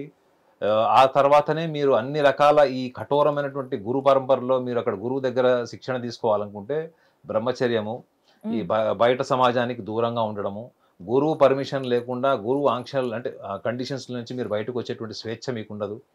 ఇవన్నిటితో పాటు మీరు యోగా, ధ్యానము ఇటువంటివన్నీ కూడా నేర్చుకొని దానితో పాటు వాళ్ళు ముఖ్యంగా అఘోరీలకు చెప్పాలనుకుంటే వాళ్ళు ఇటువంటి తాంత్రిక పరమైనటువంటి మంత్రాలు, పూజలు, హోమాలు ఇవన్నిటి వెనుక కూడా ఏంటంటే వాళ్ళు 2 చాలా స్ట్రాంగ్గా, అంటే నేను అబ్జర్వ్ చేసిన చాలా స్ట్రాంగ్ పాయింట్స్ తీసుకుంటారు. ఒకటి ఏంటంటే చావు అనేది మనం ఈజీగా చెప్పుకుంటాం, ఏంటంటే ఆ చావు అంటే నాకు భయం లేదు అనుకుంటాం. ఇప్పుడు ఒక మర్డర్ చేసినోడు జైలుకు పోయి ఉంటాడు, ఆ ఊరు తీస్తావా తీసుకో అంటాడు. అది కాదు మేడం, ఒక రియలైజేషన్ నుంచి వచ్చేటువంటి ఒకటి ఎగ్జిట్. అది your fear is getting exit out of fear. Okay. మీకు ఒక రియలైజేషన్ నుంచి వచ్చేటువంటి అనుభూతి, చావు అంటే భయం పోవడం వేరు. ఏదో ఫ్రస్ట్రేషన్లోనో, నాకు ఏదో జీవితంలో కాలేదనో, లేకపోతే లైఫ్లో సక్సెస్ లేదనో, ఆ కోణం నుంచి వచ్చేటువంటి frustrated thought process towards the death వేరండి. ఓకే. సో వాళ్ళకు వచ్చేటువంటి ఆలోచన అంతా కూడా వాళ్ళు సాధ్యమైనంత వరకు వాళ్ళు చేసేటువంటి దీక్షలు, ఆ శవాలతో ఉండడం కానీ, శవాల మీద వాళ్ళు చేసేటువంటి తాంత్రిక పూజలు కానీ, చాలామందికి తెలిసి ఏంటంటే వాళ్ళు నరభక్ష మాంసం ఇవన్నీ చేస్తుంటారండి. కానీ లోతుగా వెళ్ళి చూస్తే చాలామంది మనోభావాలు దెబ్బతింటే నేను కూడా కొన్ని విషయాలు చెప్పడం నేను కూడా ఆపుకుంటాను. కానీ బ్రహ్మచర్యం పాటిస్తారు అన్నారు. నిజంగా వాళ్ళు నాగసాధువులు 100% వాళ్ళు బ్రహ్మచర్యం పాటిస్తారు. నాగసాధువులు, అఘోరీస్, నేను గతంలో కూడా చెప్తే కొంతమంది హిందూ సమాజంలో వాళ్ళ మనోభావాలు దెబ్బతిన్నాయి. నేను కళ్ళతో చూసినటువంటి విషయాలు కూడా నేను చెప్పాను, కానీ మనోభావాలు దెబ్బతిన్నాయి. కానీ ఇప్పుడు చూడండి, వాళ్ళు కొన్ని 100 వీడియోలు అఘోరీలు శవాలతోని సెక్స్ చేస్తారని ఎన్ని వీడియోస్లో చెప్పండి. వీళ్ళు ఎవరైనా వెళ్ళి చూశారు అసలు? నిజంగా చెప్పండి. అఘోరీలు శ్మశానంలో అంటే శవాలతోని వాళ్ళు సెక్స్ చేస్తారు, సంభోగం చేస్తారు అన్నది ఎన్ని వీడియోలు పెట్టుకున్నారు ఒక్కొక్కళ్ళు.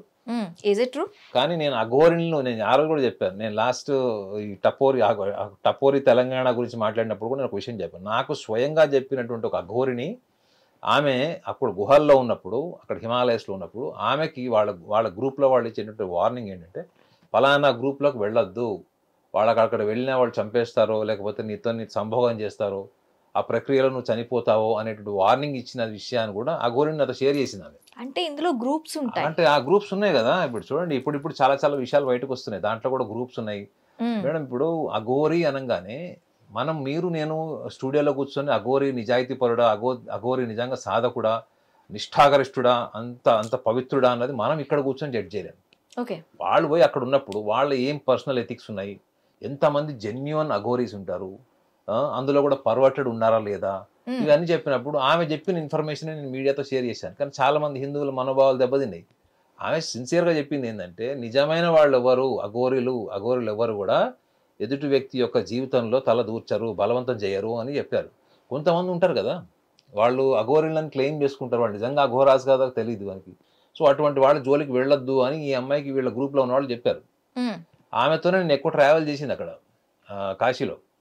సో అలాంటప్పుడు వాళ్ళు అఘోరాస్, వాళ్ళు దీనికి అతీతులా, ఒకటి సెక్షువాలిటీకి, సంభోగానికి వీళ్ళకి అతీతులా అంటే ఇవాళ కొన్ని వందల వీడియోలు ఉన్నాయి. అవి నిజమా, వాళ్ళ దగ్గర సైంటిఫిక్ ఎవిడెన్స్ ఉందా అంటే ఎక్కడ లేదు. కానీ థియరిటికల్గా వాళ్ళు చెప్పిన దాంట్లో ఏంటంటే, బ్రహ్మచర్యం అన్నది వాళ్ళకు ఉన్నటువంటి కఠోర సాధనలో వన్ ఆఫ్ ద సాధన. అది ఈ కఠోర సాధన. అది ఇంకొకటి, వాళ్ళు గురువు యొక్క పరిధిలో నుంచి వాళ్ళు వెళ్ళరు బయటికి. వాళ్ళ గురువు 12 నుంచి 16 సంవత్సరాలు కఠోరమైనటువంటి సాధన ఉంటుంది. ఆ సాధనలో శవాల మీద కూర్చోవడం, తాంత్రిక పూజలు చేయడం. ఇంతకు ముందర కూడా ఒకసారి చెప్పాను ఒక వీడియోలో, ఒక గురువు గారు, ఒక అఘోర గురువు నాకు చెప్పారు, 7-8 సంవత్సరాలు శిష్యరికంలో ఉన్నటువంటి ఒక శిష్యుడు శ్మశానంలో కూర్చొని శవం మీద తాంత్రిక పూజలు చేస్తుంటే, మీకు ఐడియా ఉండే ఉంటుంది, డెడ్ బాడీలో కూడా ఎయిర్ బ్లాక్ ఉంటుంది. అవును.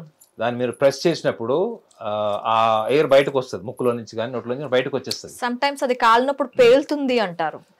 ఇప్పుడు బాడీ ఊగుతుంది మేడం ఆ టైంలో, ఎయిర్ బయటకు వచ్చినప్పుడు. సో అలా ఊగినప్పుడు ఈ పైన కూర్చొని బాడీ మీద పూజలు చేస్తున్నటువంటి అఘోర చనిపోయాడు హార్ట్ అటాక్ వచ్చి. సో దాన్ని బట్టి ఏం తెలుస్తుంది ఒక సైకాలజిస్ట్కి, వీళ్ళకి ఫియర్ ఆఫ్ డెత్ ఉంది. ఫియర్ ఆఫ్ డెత్ లేకుండా ఎవరు ఉండరు. నేను అందుకే చెప్పాను, 2 చాలా కఠోరమైనటువంటి పరీక్షలు వాళ్ళకు ఉంటాయి. ఒకటి ఫియర్ ఆఫ్ డెత్ ఒకటి ఉంటుంది, అదొకటి. రెండోది సెల్ఫ్ మేనేజ్మెంట్ అనమాట. సెల్ఫ్ మేనేజ్మెంట్ అంటే వాళ్ళు అప్పుడప్పుడు ఇట్లా భౌతిక ప్రపంచంలోకి వస్తారు కదా, ఈ భౌతిక ప్రపంచంలోకి వచ్చినప్పుడు మళ్ళీ వాళ్ళు ఆ యొక్క షిఫ్ట్కి వెళ్ళకుండా, అంటే ఈ భౌతిక ప్రపంచం, ఎందుకంటే ఎన్విరాన్మెంట్ ఎంత పవర్ఫుల్ అంటే, మీకు విశ్వామిత్రుడు కథ కూడా తెలుసు కదా, మేనకది. అంత మహాపురుషుడు కూడా మేనకకు చలించడా లేదా? సో సైకాలజిస్ట్ ఏమంటాడు తెలుసా మేడం, గుర్తుపెట్టుకోండి. ఇప్పుడు విశ్వామిత్రుడు అంతర్చేతనంలో, అంటే అన్కాన్షియస్ మైండ్లో అతనికి ఈ వ్యామోహం ఉంది, లేదా ఆ టెంప్టేషన్స్ ఉన్నాయి కాబట్టి అది బయటకు వచ్చింది కాన్షియస్ ఫామ్ లో, ఎన్విరాన్మెంటల్ ఫ్యాక్టర్ వల్ల అని సైకాలజిస్ట్ చెప్తాడు. అలా చెబితే ఋషుల గురించి మునుల గురించి మనం విమర్శించినట్టు కాదు కదా. ఒక సైంటిఫిక్ అనాలిసిస్, ఒక ఋషికైనా ఒక ఆర్డినరీ పర్సన్కైనా ఈ అన్కాన్షియస్ థియరీ ఉంటుంది. ఈ అన్కాన్షియస్ థియరీలో కనుక మీరు నాగసాధువుల్ని, అఘోరీస్ని మీరు ఇంకా విశ్లేషించి చూశారనుకోండి, థియరీ ఆఫ్ అన్కాన్షియస్నెస్, వాళ్ళ మెమరీ ఎట్లా ఉంటుంది అన్నది చూసినప్పుడు, డెఫినెట్లీ వాళ్ళు చేసేటువంటి సాధనలో ఫియర్ ఆఫ్ డెత్ చాలా స్ట్రాంగ్ ఉంటుంది. వాళ్ళు శ్మశానంలో ఉండడము, శ్మశానాల్లో పుర్రెలతో ఉండడము, ఆ పుర్రెని కట్ చేసి దాన్ని ఒక బౌల్ లాగా పెట్టుకుని దానిలోని వాళ్ళ ఆహారము, మంచినీళ్ళు అవన్నీ వాడడము, అవన్నీ దేనికి సంకేతం madam? This is what is eternal fact. ఇది నీ రియల్ లైఫ్, ఇదే నీ ఫ్యూచర్, ఇదే నీ డెస్టినేషన్ అని చెప్పడమా కాదు చెప్పండి? మీరు ఎంత అందంగా ఉన్నా మీ ఆఖరి రూపం ఇదే అనే కదా. అవును. మనం కార్పొరేట్ ఎన్విరాన్మెంట్ ఉంటాం. ఒక్కరోజు మనం ఎవరైనా చనిపోతే మనము శ్మశానంకి వెళ్ళొస్తేనే మనకి శ్మశాన వైరాగ్యం అని చెప్పి లేదా మనకి? సో కాబట్టి వాళ్ళు అంత కఠోరమైనటువంటి దీంట్లో ఉన్నా కానీ వాళ్ళకి మాత్రం అంతర్లీనంగా ఎక్కడొక్కడ ఈ భయం ఉంటుంది, ఈ కాంప్లెక్స్ ఉంటుంది అన్న రీజన్ వల్లనే వాళ్ళు సాధన చేస్తారని స్వయంగా ఒక అఘోరి చెప్పాడు. ఓకే సార్, నాకు ఇక్కడ ఇంకొక డౌట్ రైజ్ అయింది. ఓకే, చాలా కఠోరమైన సాధన, ఆహార నియమాలు లేదు, భౌతిక ప్రపంచాన్ని మర్చిపోయి తనని తాను మర్చిపోయే చేసే ఒక సాధన, చాలా కఠినమైన సాధన.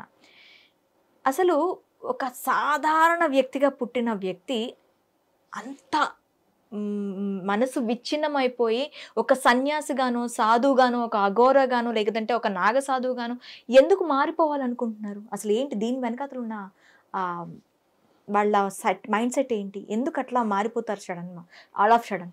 మేడం ఒకటినండి, ఇప్పుడు నేను మా అన్నయ్య ఇద్దరం మా ఫ్యామిలీలో ఉన్నాం. నేను గురుపదేశం తీసుకున్నాను. I was 23 years old. Okay, గురుపదేశం తీసుకున్నాను. అందులో నేను ప్రాక్టీస్ చేసింది Vedic psychology. You are still bachelor. నేను ప్రాక్టీస్ చేసింది వేదిక్ సైకాలజీ. వేదిక్ సైకాలజీలో ఏముంటుందంటే, మీ ఆలోచన అంతా కూడా మీ ఆహారం నుంచి వస్తుంది, మీ సంస్కారము మీ ఆహారం నుంచి ఏర్పడుతుంది, మీ మనసు కూడా ఆహారం నుంచి ఏర్పడుతుంది అని ఉంది. అదే నేను ప్రాక్టీస్ చేసింది. కాబట్టి 20 సంవత్సరాలు దాటిపోయింది నేను ఉపదేశం తీసుకొని. నేను బయట ఎక్కడ భోజనం చేయను, ఇంట్లోనే భోజనం చేస్తాను. ఒకడన్నా ఫారిన్ కంట్రీస్ వాటికి వెళ్తే తప్పనిసరి పరిస్థితుల్లో అక్కడెక్కడన్నా మన ఇండియన్ రెస్టారెంట్స్ ఏమైనా చూసుకొని సాత్విక ఆహారం తింటాను. 20 ఏళ్ళు అయింది. ఒక కామన్ మ్యాన్కి చెప్తాడు, నమ్ముతాడా? నా దగ్గర భోజనం చేసుకునే స్తోమత లేక, డబ్బులు లేక, ఆహారం అంటే అంటే కనీసం ఒక లగ్జరీ ఫుడ్ కూడా తినలేనటువంటి స్టేజ్లో నేను మాట్లాడచ్చు. బట్ నాకు all comforts I have from last 20 years. అర్థమైందా? కానీ నేను ఎందుకు ఆ లైన్లోకి వెళ్ళాను? మా అన్న నేను ఒకటే ఫ్యామిలీలో పుట్టాము, ఒకటే ఎన్విరాన్మెంట్, ఒకటే financial position, same kind of environment we have undergone. కానీ నేను ఎందుకు ఇటువైపు వెళ్ళాను? మా అన్న పెళ్లి చేసుకున్నాడు, హ్యాపీగా 2 పిల్లలు, is leading his own life. So మీరు అన్నటువంటి ఎందుకు ఈ సాధువుల్లాగా మారుతారు, సన్యాసుల్లాగా మారుతారు, అఘోరాల్లాగా మారుతారు అన్నది అది వాళ్ళకి నాకు తెలిసి there is A I can say there is a character which comes by birth. అంటే పుట్టుకతోనే మనిషికి ఒక స్వభావం ఉంటుందండి. అది మీకు ఎన్విరాన్మెంటల్ ఫ్యాక్టర్ వల్ల బయటకు వస్తుంది, లోతుగా ఉన్నది. అర్థమైందా? అది ఆవేశం కావచ్చు, భావోద్వేగాలు కావచ్చు, సున్నితత్వం కావచ్చు, ఇంకేమైనా కూడా కావచ్చు. మీరు జీవితంలో ఎదుర్కొంటున్నటువంటి అనుభవాలు, అనుభూతులు, ప్రతికూల అనుకూల పరిస్థితుల నుంచి మీ కళ్ళ ముందున్నటువంటి ఎన్విరాన్మెంట్ మీకు ఒక చాయిస్ ఇస్తుంది. నువ్వు ఎటువైపు వెళ్తావు, ఆ ఎటువైపు వెళ్తావు అన్నది చూస్ చేసుకోవడమే పూర్వజన్మ సంస్కారము అనేది నేను అనుభవంతో చెప్తున్నాను. ఇది ఏ పుస్తకాల్లో ఉందో నాకు తెలియదు. It is not that easy that the same family, same environment, same circumstances, but every individual of the family choose there own path, there own direction. ఈ సాధువులు, నాగసాధువులు, అఘోరులు వీళ్ళందరూ కూడా ఐడెంటిటీ కోసం అవుతారని కూడా కొన్ని విమర్శలు ఉన్నాయి. ఎవరు ఐడెంటిటీ కోసం వెళ్ళి ఆ చలిలో శ్మశానంలో కూర్చొని ఎవడు చేయండి మేడం. ఇప్పుడు 20 ఏళ్ల నుంచి నేను భోజనం బయట చేయలేదంటే ఎవరు నమ్ముతారా? ఏం బాగుంది, నమ్ముతావా కెమెరామెన్? సో ఎందుకు అది మీరు ఒకసారి డిసైడ్ అయిపోయిన తర్వాత మీ మైండ్, బాడీ, ఎమోషన్ అంతా కూడా ఆ డిసిప్లిన్లోకి వెళ్ళిపోతుంది. అది if you are sincere, if you are honest to yourself వెళ్ళిపోతుంది. లేదు మనం అవకాశం వచ్చినప్పుడల్లా ఏముందిలే ఈ సంవత్సరం తిందాం, నెక్స్ట్ సంవత్సరం మాలేద్దాం అనుకుంటా. అట్లా నా దగ్గర నేను చాలా మందిని కూడా చూశాను. వాళ్ళు అవసరాలను బట్టి కూడా వాళ్ళ దీక్షలు మార్చుకునే వాళ్ళని కూడా చూశాను. కానీ ఒక మనిషికి పుట్టుక నుంచి ఒక సంస్కారం వస్తుంది. నాకు తెలిసి ఈ గొప్ప గొప్ప అఘోరులు కానీ, నాగసాధువులు కానీ వీళ్ళందరూ కూడా వాళ్ళు కారణ జన్ములే. వాళ్ళు ఊరికే రాలేదండి. వాళ్ళు ధర్మాన్ని పరిరక్షించడం కోసమే వాళ్ళు కారణ జన్ములు అని నేను చెప్తాను. ఎందుకంటే నేను సైన్స్ చదువుకున్నా కానీ అటువైపు వెళ్ళి రీసెర్చ్ చేసినప్పుడు మీ అవగాహనకి, బుద్ధికి అతీతమైనటువంటి స్థితి ఒకళ్ళు ఉన్నప్పుడు దాన్ని మనం అభినందించాలి. దాన్ని మనం విమర్శించా ఏముందిలే ఎవడన్నా చేస్తాడు వేషాలు అని అనుకోవచ్చు. వేషం అయితే వెళ్ళి అక్కడ ఉండొచ్చు కదా. మరి ఇప్పుడు అఘోరాది వేషం అనుకోండి, వెళ్ళి ఒక వారం రోజులు ఉండు శ్మశానంలో చూద్దాం. అదే వేషం నువ్వు వేసుకుంటూ శ్మశానంలో ఉండు, నీకు మామూలు బట్టలు వేసుకుని వెళ్ళి శ్మశానంలో ఉండు. ఇంటికి వచ్చిన తర్వాత చిన్న అలికిడైందంటే మీకు భయం స్టార్ట్ అవుతుంది. ఎందుకంటే మనం దీక్షలో లేం కదా, మనం కేవలం అవతల వాళ్ళలాగా మేము కూడా ఉండగలుగుతామంటే అహంతో వెళ్ళాం కాబట్టి ఒక హర్రర్ మూవీ చూసేస్తేనే రాత్రి భయం వేస్తుంది ఒక 2 రోజులు చాలా మందికి. అవునా కదా? అట్లాంటిది వాళ్ళు ఏళ్ల తరబడి వాళ్ళు శ్మశానంలో ఉంటారు. భౌతిక పరమైనటువంటి సుఖ సంతోషాలు, భావబంధాలు అన్ని వదిలేస్తారు. ఆ భావబంధాలు వదిలేసినంత ఈజీయా మేడం అది మన మైండ్లో నుంచి, మెమరీలో నుంచి వెళ్ళిపోవడం? It's not that easy. It is highly impossible task to forget about your memory, past memory, me genetic memory, me visual memory, auditory memory. This is very very difficult. ఇంత డిఫికల్ట్ టాస్క్ని వాళ్ళు కూర్చొని వాళ్ళు సాధన చేస్తుంటే మనం ఇక్కడ కూర్చొని వాళ్ళని విమర్శించి వాళ్ళు దేనికి పనికిరాని వాళ్ళు, లేకపోతే వాళ్ళు ఏదో కాస్త వాళ్ళు ఏమంటారు, చాలామంది చెప్తారు చూడండి, వాళ్ళు ఏదో యుక్తులని, లేదా వాళ్ళు ఏదో కాస్త జిమ్మిక్స్ చేస్తున్నారని అట్లా అని కూడా చాలా మటుకు ఈ మధ్యకాలంలో కూడా ఈ కుంభమేళ టైంలో కూడా కొన్ని వీడియోలు పెట్టుకున్నారు. కానీ అక్కడికి వెళ్ళి మనం అనుభవంతో మాట్లాడేది ఒకటి ఉంటుందండి, చూసి ఊహించుకొని మాట్లాడేది ఎక్కువ ఉంటుంది.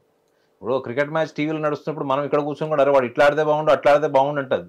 ఆ 140-150 కిలోమీటర్స్ బాల్ ముందుకు వస్తే తెలుస్తుంది బ్యాటింగ్ ఎట్లా చేయాలో. సో చాలా మటుకు కూడా అఘోరా నాగసాధువులు అన్నది it has to be an experiential. It is not something psychological or just by seeing them on the video and you start analyzing them because you have your own intellect. But నాగసాధువులు, అఘోరీ జీవితాలు మాత్రం అవి నిజంగా చెప్పాలంటే ఇంకొక 10,000 సంవత్సరాల తర్వాత research చేస్తే కూడా మీకు ఓన్లీ ఒక పెరిఫరల్ ఇన్ఫర్మేషన్ వస్తుంది. అన్లెస్ అండ్ అంటిల్ మీరు వెళ్ళి వాళ్ళతో ఒక సంవత్సర కాలం అన్ని వదిలేసి ఉంటే తప్ప అప్పటికి కూడా మీకు ఎంతవరకు తెలియదు, ఎందుకంటే వాళ్ళు యోగా ధ్యానంలో ఉంటారు మేడం. యోగా ధ్యానము ఇవన్నీ కూడా ఎలాంటివి, ఒకటే క్రియ మీరు నేను నేర్చుకున్న అనుభూతులు వేరే ఉంటాయి. అవును, అవునా కదా? ఒకటే క్రియ మన ఇద్దరం నేర్చుకుంటాము, కానీ మన ఇద్దరం ప్రాక్టీస్ చేసేటప్పుడు మీ కాన్స్టిట్యూషనల్ ఎక్స్పీరియన్స్ మీకు ఉంటుంది, నా కాన్స్టిట్యూషనల్ ఎక్స్పీరియన్స్ నాకు ఉంటుంది. సో దాన్ని మనం జనరలైజ్ చేసి చెప్పలేం. సో కాబట్టి నేను ఒక సైకాలజిస్ట్ వాళ్ళని చూసింది ఏంటంటే వాళ్ళ ordinary human being life style నుంచి ఎక్స్ట్రాడినరీ, బియాండ్ ఎక్స్ట్రాడినరీ అయిపోతారు వాళ్ళు. కాబట్టి మనం ఆ స్థాయికి వెళ్ళినప్పుడు వాళ్ళు ఏదైనా చెప్పినప్పుడు, వాళ్ళు టైం స్పెండ్ చేసినప్పుడు మాట్లాడి కొంత వినడం తప్ప, వాళ్ళని ఎదురుగా వెళ్ళి ప్రశ్నించాలి అవన్నీ అంటే, సరే నువ్వు రా అక్కడ చూసుకుందాం అంటాడు, అక్కడ మాట్లాడదాం రా హిమాలయస్కి అంటాడు. ఇక మనం బ్యాగ్ సర్దుకొని పోలేం కదా. సార్, ఈ కుంభమేళాలో మనం ఇంకొకటి బాగా చూసాం ఏంటంటే, ఇప్పుడు ప్రస్తుతం జరుగుతున్న కుంభమేళాలో చాలామంది మేము సన్యాసులం అంటూ కూడాను మీడియాకి ఎక్స్పోజ్ అవుతున్నారు. ముఖ్యంగా రష్యన్ 7 ఫీట్ బాబా అని ఒక అతను, తర్వాత ఐఐటి బాబా అని ఒక అతను, ఇలాంటి బాబాలందరూ కూడా బాగా ఎక్స్పోజ్ అవుతున్నారు. మీరు ఇందాక ఐడెంటిటీ గురించి మాట్లాడారు. ఈ ఐడెంటిటీ గురించి తీసుకున్నట్లయితే వాళ్ళకి ఐడెంటిటీ క్రైసిస్ ఉండవు, మేము ఇది అని చెప్పుకునే క్రైసిస్ ఉన్నాం. మరి వీళ్ళంతా ఏంటి సార్? అంటే ఐఐటి బాబాని పాపం ఒక రకంగా చెప్పాలంటే సోషల్ మీడియా లేదా చాలా మంది వ్యక్తిగతమైనటువంటి సోషల్ మీడియా పెట్టుకొని బిజినెస్ చేస్తారు చూడండి, అట్లాంటి వాళ్ళు కొంచెం అతన్ని లైమ్ లైట్ లోకి లాగడానికి డ్రాగ్ చేశారు. కానీ ఆయన 2-3 వీడియోలో చూడండి, ఆయన చాలా స్ట్రైట్ గా ఆన్సర్ చెప్పాడు. ఏంటంటే, మీరు సాధువులా అంటే నేను సాధువుని కాదని చెప్పాడు. మీరు ఐఐటి జాబ్ ఎందుకు మానేశారంటే, నేను ఇప్పుడు కూడా వెళ్ళి జాబ్ చేయగలుగుతాను, ఎవరు చెప్పారు నేను ఐఐటి వదిలేశానని, that is what is my identity, I'm an identity student, ex student అని చెప్పాడు. సో అతన్ని ఇంకో క్వశ్చన్ ఏమి అడిగారు మీడియా వాళ్ళు, ఈ సాధు సన్యాసులు అంతా చెప్తుంటారు కదా మిరాకిల్స్ అని, ఇవన్నీ మీరు నమ్ముతారా అంటే, yes I do believe in miracles అన్నాడు. సో మీ లైఫ్ లో ఏం మిరాకిల్స్ జరిగినాయంటే, నేను బతుకున్నా ఇదే పెద్ద మిరాకిల్ అన్నాడు. అందులో చాలా ఎసెన్స్ ఉంది మేడం. కానీ ఒక మీడియా వాడికి కావాల్సింది మిరాకిల్ అంటే ఏంటి, గాలిలో విభూతి తీయడం, లేకపోతే గాలిలో నీళ్లు ఇసిరేస్తే అది అగ్నిలాగా మారడం, లేదా అగ్ని గాలిలో ఇసిరేస్తే అది నీళ్ళలాగా మారడం. ఇది మీడియా వాళ్ళు మీడియా అంటే ఈ సోషల్ మీడియాలో కొంతమంది ఎవరైతే అతను వెనకబడ్డారో వాళ్ళు అతనితో అట్లాంటి విషయాలు చెప్పించడానికి ట్రై చేస్తే చాలా సున్నితంగా దాన్ని ఇగ్నోర్ చేశాడు, అవాయిడ్ చేశాడు. ఆయన చెప్పింది ఏంటంటే, మన హార్ట్ బీట్ ఫంక్షన్ అవుతుంది చూడండి, this itself is a miracle అని చెప్పాడు. This itself is a miracle అని చెప్పాడు. అంటే అర్థం ఏంటి, ఆ కెమెరా పట్టుకున్న వాడికి, అక్కడ మైక్ పట్టుకున్న వాడికి లైఫ్ వాల్యూ తెలుసు అనుకోండి, అర్థం చేసుకుంటారు. అది కాదు ఇంకేదైనా మిరాకిల్ చెప్పాడు, ఇంకేదైనా మిరాకిల్ చెప్పాడు అని వెనకబడుతున్నాడు. అతనికి విసుగు చిరాకు వచ్చింది. సో అతని పర్సనల్ లైఫ్లో అతను చాలా సెన్సిటివ్ అని, వాళ్ళ ఫాదర్ చాలా రూడ్గా మాట్లాడేవాడు, రూడ్గా కమ్యూనికేట్ చేసేవాళ్ళు వైఫ్తోని, భార్యాభర్తల మధ్యలో చాలా టిప్స్ ఉండేవి. సో ఆ ఎన్విరాన్మెంట్ నుంచి ఈ అబ్బాయి పెరగడం వల్ల చాలా సున్నితంగా పెరిగాడు. వాళ్ళ ఫాదర్ చిన్న మాట అంటే కూడా హర్ట్ అయిపోయేవాడు, అంత హైపర్ సెన్సిటివ్ అతను. లక్కీగా ఏంటంటే అతను మంచి ఐక్యూ ఉండే కాబట్టి మంచి మార్కులు వచ్చినాయి, ర్యాంక్ వచ్చింది, ఐఐటి చదువుకున్నాడు, సక్సీడ్ ఇన్ గ్రాడ్యుయేషన్. కెనడా వెళ్ళాడు, అక్కడ కూడా ఏదో ఎంప్లాయ్మెంట్ అని వెళ్ళాడు. అక్కడ ఒక అమ్మాయితో పరిచయం అయింది, లివ్ ఇన్ రిలేషన్షిప్లో ఉన్నాడు, పెళ్లి చేసుకున్నాడో తెలియదు. బట్ వాళ్ళిద్దరి మధ్యలో బ్రేకప్ అయింది. ఆమె చాలా టార్చర్ పెట్టేటువంటి వ్యక్తి అనేది వీళ్ళ ఫాదర్ చెప్పాడు. అది టార్చర్ పెట్టే వ్యక్తి అయిండదు, ఆమె బేసికలీ మెటీరియలిస్టిక్ అయింటది. నాకు ఈవినింగ్ 6 o'clock సినిమాకి వెళ్ళాలంటే నువ్వు చచ్చిపోయావు, నాకు అనవసరం, సినిమాకి తీసుకెళ్ళావా లేదా అనేటువంటి కొంతమంది మెటీరియలిస్టిక్ పీపుల్ ఉంటారు కొంతమంది. సో అట్లాంటి మెటీరియలిస్టిక్ పర్సన్ తోని 4 ఏళ్ళు ఉండి కూడా ఆమె మైండ్ ఎందుకు స్టడీ చేయలేకపోయాడు అన్నది నాకు ఒక డౌట్ వచ్చింది. ఎందుకంటే జనరల్గా ఇంత సాఫ్ట్ నేచర్ ఉన్న వాళ్ళు, బాగా సెన్సిటివ్ ఉన్న వాళ్ళకే ఇంట్యూషన్ బాగుంటుందండి, అబ్జర్వేషన్ ఉంటుంది.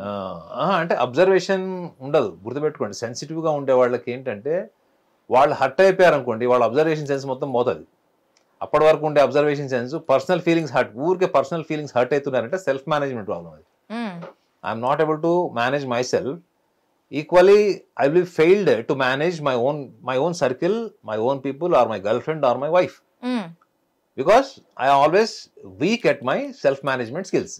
So self management skills weak ఉన్న వాళ్ళు, కొంతమంది మనస్తాపం చెందిన వాళ్ళు, జీవితంలో చాలా విరక్తి వచ్చేసిన వాళ్ళు, ఇంకా ఈ భావబంధాలు ఎందుకులే, మ్యాక్సిమం ఏం చేస్తాం, అందులో అతనిలో మీరు ప్లస్ పాయింట్ కూడా చూడాలి, బ్రైటర్ సైడ్ కూడా చూడాలి. ఏంటంటే అతనికి సక్సెస్ ఉంది మేడం, అర్థమవుతుందా? అతనికి సక్సెస్ ఉంది. ఏం సక్సెస్ ఉంది? చదువుకున్నాడు, ఉద్యోగం చేశాడు, 36 lakh rupees ప్యాకేజ్లో కెనడా కూడా వెళ్ళాడు.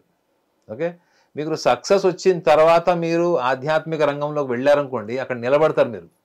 మీకు లైఫ్లో సక్సెస్ లేదు, ఐడెంటిటీ లేదు, you have never seen financial position, మీరు అనుకున్నటువంటి కోరికలు, ఊహలు, ఐలాండ్స్ కానీ, ట్రావెలింగ్ కానీ, టూర్స్ కానీ ఏమి చేయలేదు అనుకోండి, అప్పుడు వచ్చేటువంటి వైరాగ్యం ఎప్పటికైనా పోయే ఛాన్స్ కూడా ఉంటుంది అని కూడా ఒక సర్వే ఉంది. ఓకే. అర్థమైందా? ఇప్పుడు నేను ఉపదేశం తీసుకున్నాను అనగానే మా మదర్ ఫాదర్ వాళ్ళు ఏమనుకుంటారు, వీడెవరో పనికిమాల గురువుని కలిశాడు, వాడే వీళ్ళ జీవితం మార్చేశాడు అని అనుకున్నారు, ప్రచారం కూడా చేశారు. కానీ వాళ్ళు ఎవరో గురువు గారు చెప్పినందుకు నేను మారలేదండి. నేనే గురువు గారిని చూస్ చేసుకొని నా అంతటి నేనే వెళ్ళి చూస్ చేసుకొని, అది కూడా మహిళని గురువుగా చూస్ చేసుకొని వెళ్ళి నేను గురిని చూస్ చేసుకొని వెళ్ళి ఉపదేశం తీసుకొని నేను సక్సెస్ అయ్యి డబ్బు సంపాదించి ఇల్లు కొని, ఇల్లు కూడా నేను గృహప్రవేశానికి ముందరే నేను ఎక్కడైతే ఉపదేశం తీసుకున్నానో అక్కడ ట్రస్ట్ మెంబర్ ఎగ్జిక్యూటివ్ డైరెక్టర్ ఉంటారో అతని పేరు మీద రిజిస్ట్రేషన్ చేసి, రిజిస్ట్రేషన్ కూడా సంతకం షూరిటీ మా ఫాదర్తో చేయించి నేను ఉన్నంతకాలం ఆ ఇంట్లో ఉండేటట్టు పెట్టుకున్నాను అంతే. సో నేను ఇల్లు గృహప్రవేశానికి ముందర రాసిచ్చేసాను. సో ఇక్కడ నేను చూసుకునే కోణం ఏంటంటే నాకంటూ ఒక సెక్యూర్డ్ ప్లేస్ ఉంది. ఒకటి బయట ప్రపంచం ఏం చూస్తుంది దాన్ని, నాకు ఊరికి రెడ్ హౌస్లు మారకుండా నాకు ఒక సెక్యూర్డ్ హౌస్ ఉంది. బయట ప్రపంచం ఏం చూస్తుంది, ఇల్లు కొనుక్కున్నాడు, బయట ప్రపంచం అదొక్కటే చూస్తుందండి. ఉపదేశం తీసుకున్నాడా, గురువు దగ్గరికి వెళ్ళాడా, ఏం చేశాడు, ఏం అభ్యాసం చేశాడో, రోజు బయట ఎందుకు భోజనం, ప్రపంచానికి ఇంట్రెస్ట్ లేదండి. ప్రపంచం చూసేది ఏంటి, ఈ పిల్లవాడికి సొంత ఇల్లు ఉందా లేదా, ఒక లగ్జరీ కార్ ఉందా లేదా, అది ఆ యాంగిల్ ఆఫ్ థాట్ ఉండే సమాజంలో మనం రోజు 24 అవర్స్ ఉన్నా మనకు నచ్చకపోవడం వల్లనే మనము దాని నుంచి డిస్కనెక్ట్ అయ్యి మనకు నచ్చినటువంటి ఒక పాత్, ఒక జర్నీ, ఇవన్నీ ఏంటి భౌతిక ప్రపంచంలో అన్ని నమ్మకాలతో బతుకుతాం మనం. కానీ మీకు ఆధ్యాత్మిక ప్రపంచంలో నమ్మకం ఉండదు మేడం. ఏముంటుంది, ఓన్లీ పరిశోధన ఉంటుంది. You have to travel, you have to aware, you have to know. In one word if you have to say, there is no belief, there is only knowing. Knowing అనండి, awareness అనండి, అలా ఉంటుంది. So ఈ సాధువులు, సన్యాసులు వీళ్ళందరూ కూడా మీరు అన్నారు కదా, వాళ్ళందరూ ఎట్లా వస్తారు, వాళ్ళు ఆల్ ఆఫ్ సడన్ ఎట్లా వీళ్ళు లైమ్ లైట్లోకి వచ్చారని అడిగారు కదా. వాళ్ళతో వెళ్ళి మనం మాట్లాడినప్పుడు మనం ఎట్లనో కేవలం వీడియోలో మాత్రమే చూసాం ఐఐటి బాబాది, కానీ బట్ డెఫినెట్లీ ఆయన గురించి ఆయన ఎక్కడ గొప్ప చెప్పుకోలేదు. ఆయన ఎక్కడ ఏదైతే క్రియ నేర్చుకున్నాడో ఆ క్రియ కూడా తెలుసు ఆయనకి, ఆ క్రియ గురించి కూడా చెప్పాడు. తన గురించి తన సాధువు అని కూడా క్లెయిమ్ చేసుకోలేదు. నేను ఒక స్పిరిచువల్ జర్నీలో ఉన్నాను, ఐఎమ్ అమెచ్యూర్, అంటే నేను ఫండమెంటల్ లెవెల్లో ఉన్నాను, ఈ సాధువులతో కంపేర్ చేస్తే నేను ఎక్కడ అని నేను ఓపెన్గా చాలా మోడెస్ట్గా సింపుల్గా డౌన్ టు ఎర్త్ మాట్లాడాడు. కానీ మీడియా టైటిల్స్ అన్నీ ఎలా ఉంటాయి, ఈయన ఆయనని తిట్టాడు, ఈయనని తిట్టాడు. సాధువు అనేవాడు ఎవరిని తిట్టాడు మేడం. సాధువుకు కొన్ని క్వాలిఫికేషన్స్ ఉంటాయి, గుర్తుపెట్టుకోండి. సన్యాసం తీసుకునేవాడు ఎవరిని వ్యక్తిగతంగా విమర్శించాడు, అర్థమైందండి. ఒకవేళ విమర్శించాడు అనుకోండి, దానికి ఒక పరిష్కారం చెప్తాడు. ఇప్పుడు ఈ సిస్టమ్ బాగాలేదంటే ఈ సిస్టమ్కి ఇది ఎలా చేసుకుంటే బాగుంటుందో చెప్తాడు. ఓకేనా. రెండోది వాళ్ళకి దాన గుణం ఉంటుంది, సూటిగా మాట్లాడతారు, తిప్పి మాట్లాడరు, డిప్లొమాటిక్గా మాట్లాడరు, సూటిగా నిర్భయంగా మాట్లాడతారు. ఇవన్నీ కాకుండా ప్రాపంచిక విషయాలు ఒకవేళ వాళ్ళకి అంటే అన్అవాయిడబుల్ సిచ్యువేషన్లో వాళ్ళు మాట్లాడాల్సి వచ్చినా దాంట్లో వాళ్ళ బుద్ధిని వాడరు. ఎందుకు అంటే ఇవాళ ఉన్న సమస్య రేపు ఉండకపోవచ్చు. అవును, టైం మారుతున్నా కొద్దీ మనుషుల మనస్తత్వాలు ఇవన్నీ మారుతాయి అనేటువంటి రియాలిస్టిక్ ఎన్విరాన్మెంట్లో వాళ్ళు ఉంటారు. సో కాబట్టి ప్రపంచంలో ఎన్ని సమస్యలు అవన్నీ విన్నా కానీ దాన్ని వ్యక్తిగతం చేసుకోరు, దాన్ని ఇంటికి తీసుకెళ్లరు, అర్థమైందా. దాన్ని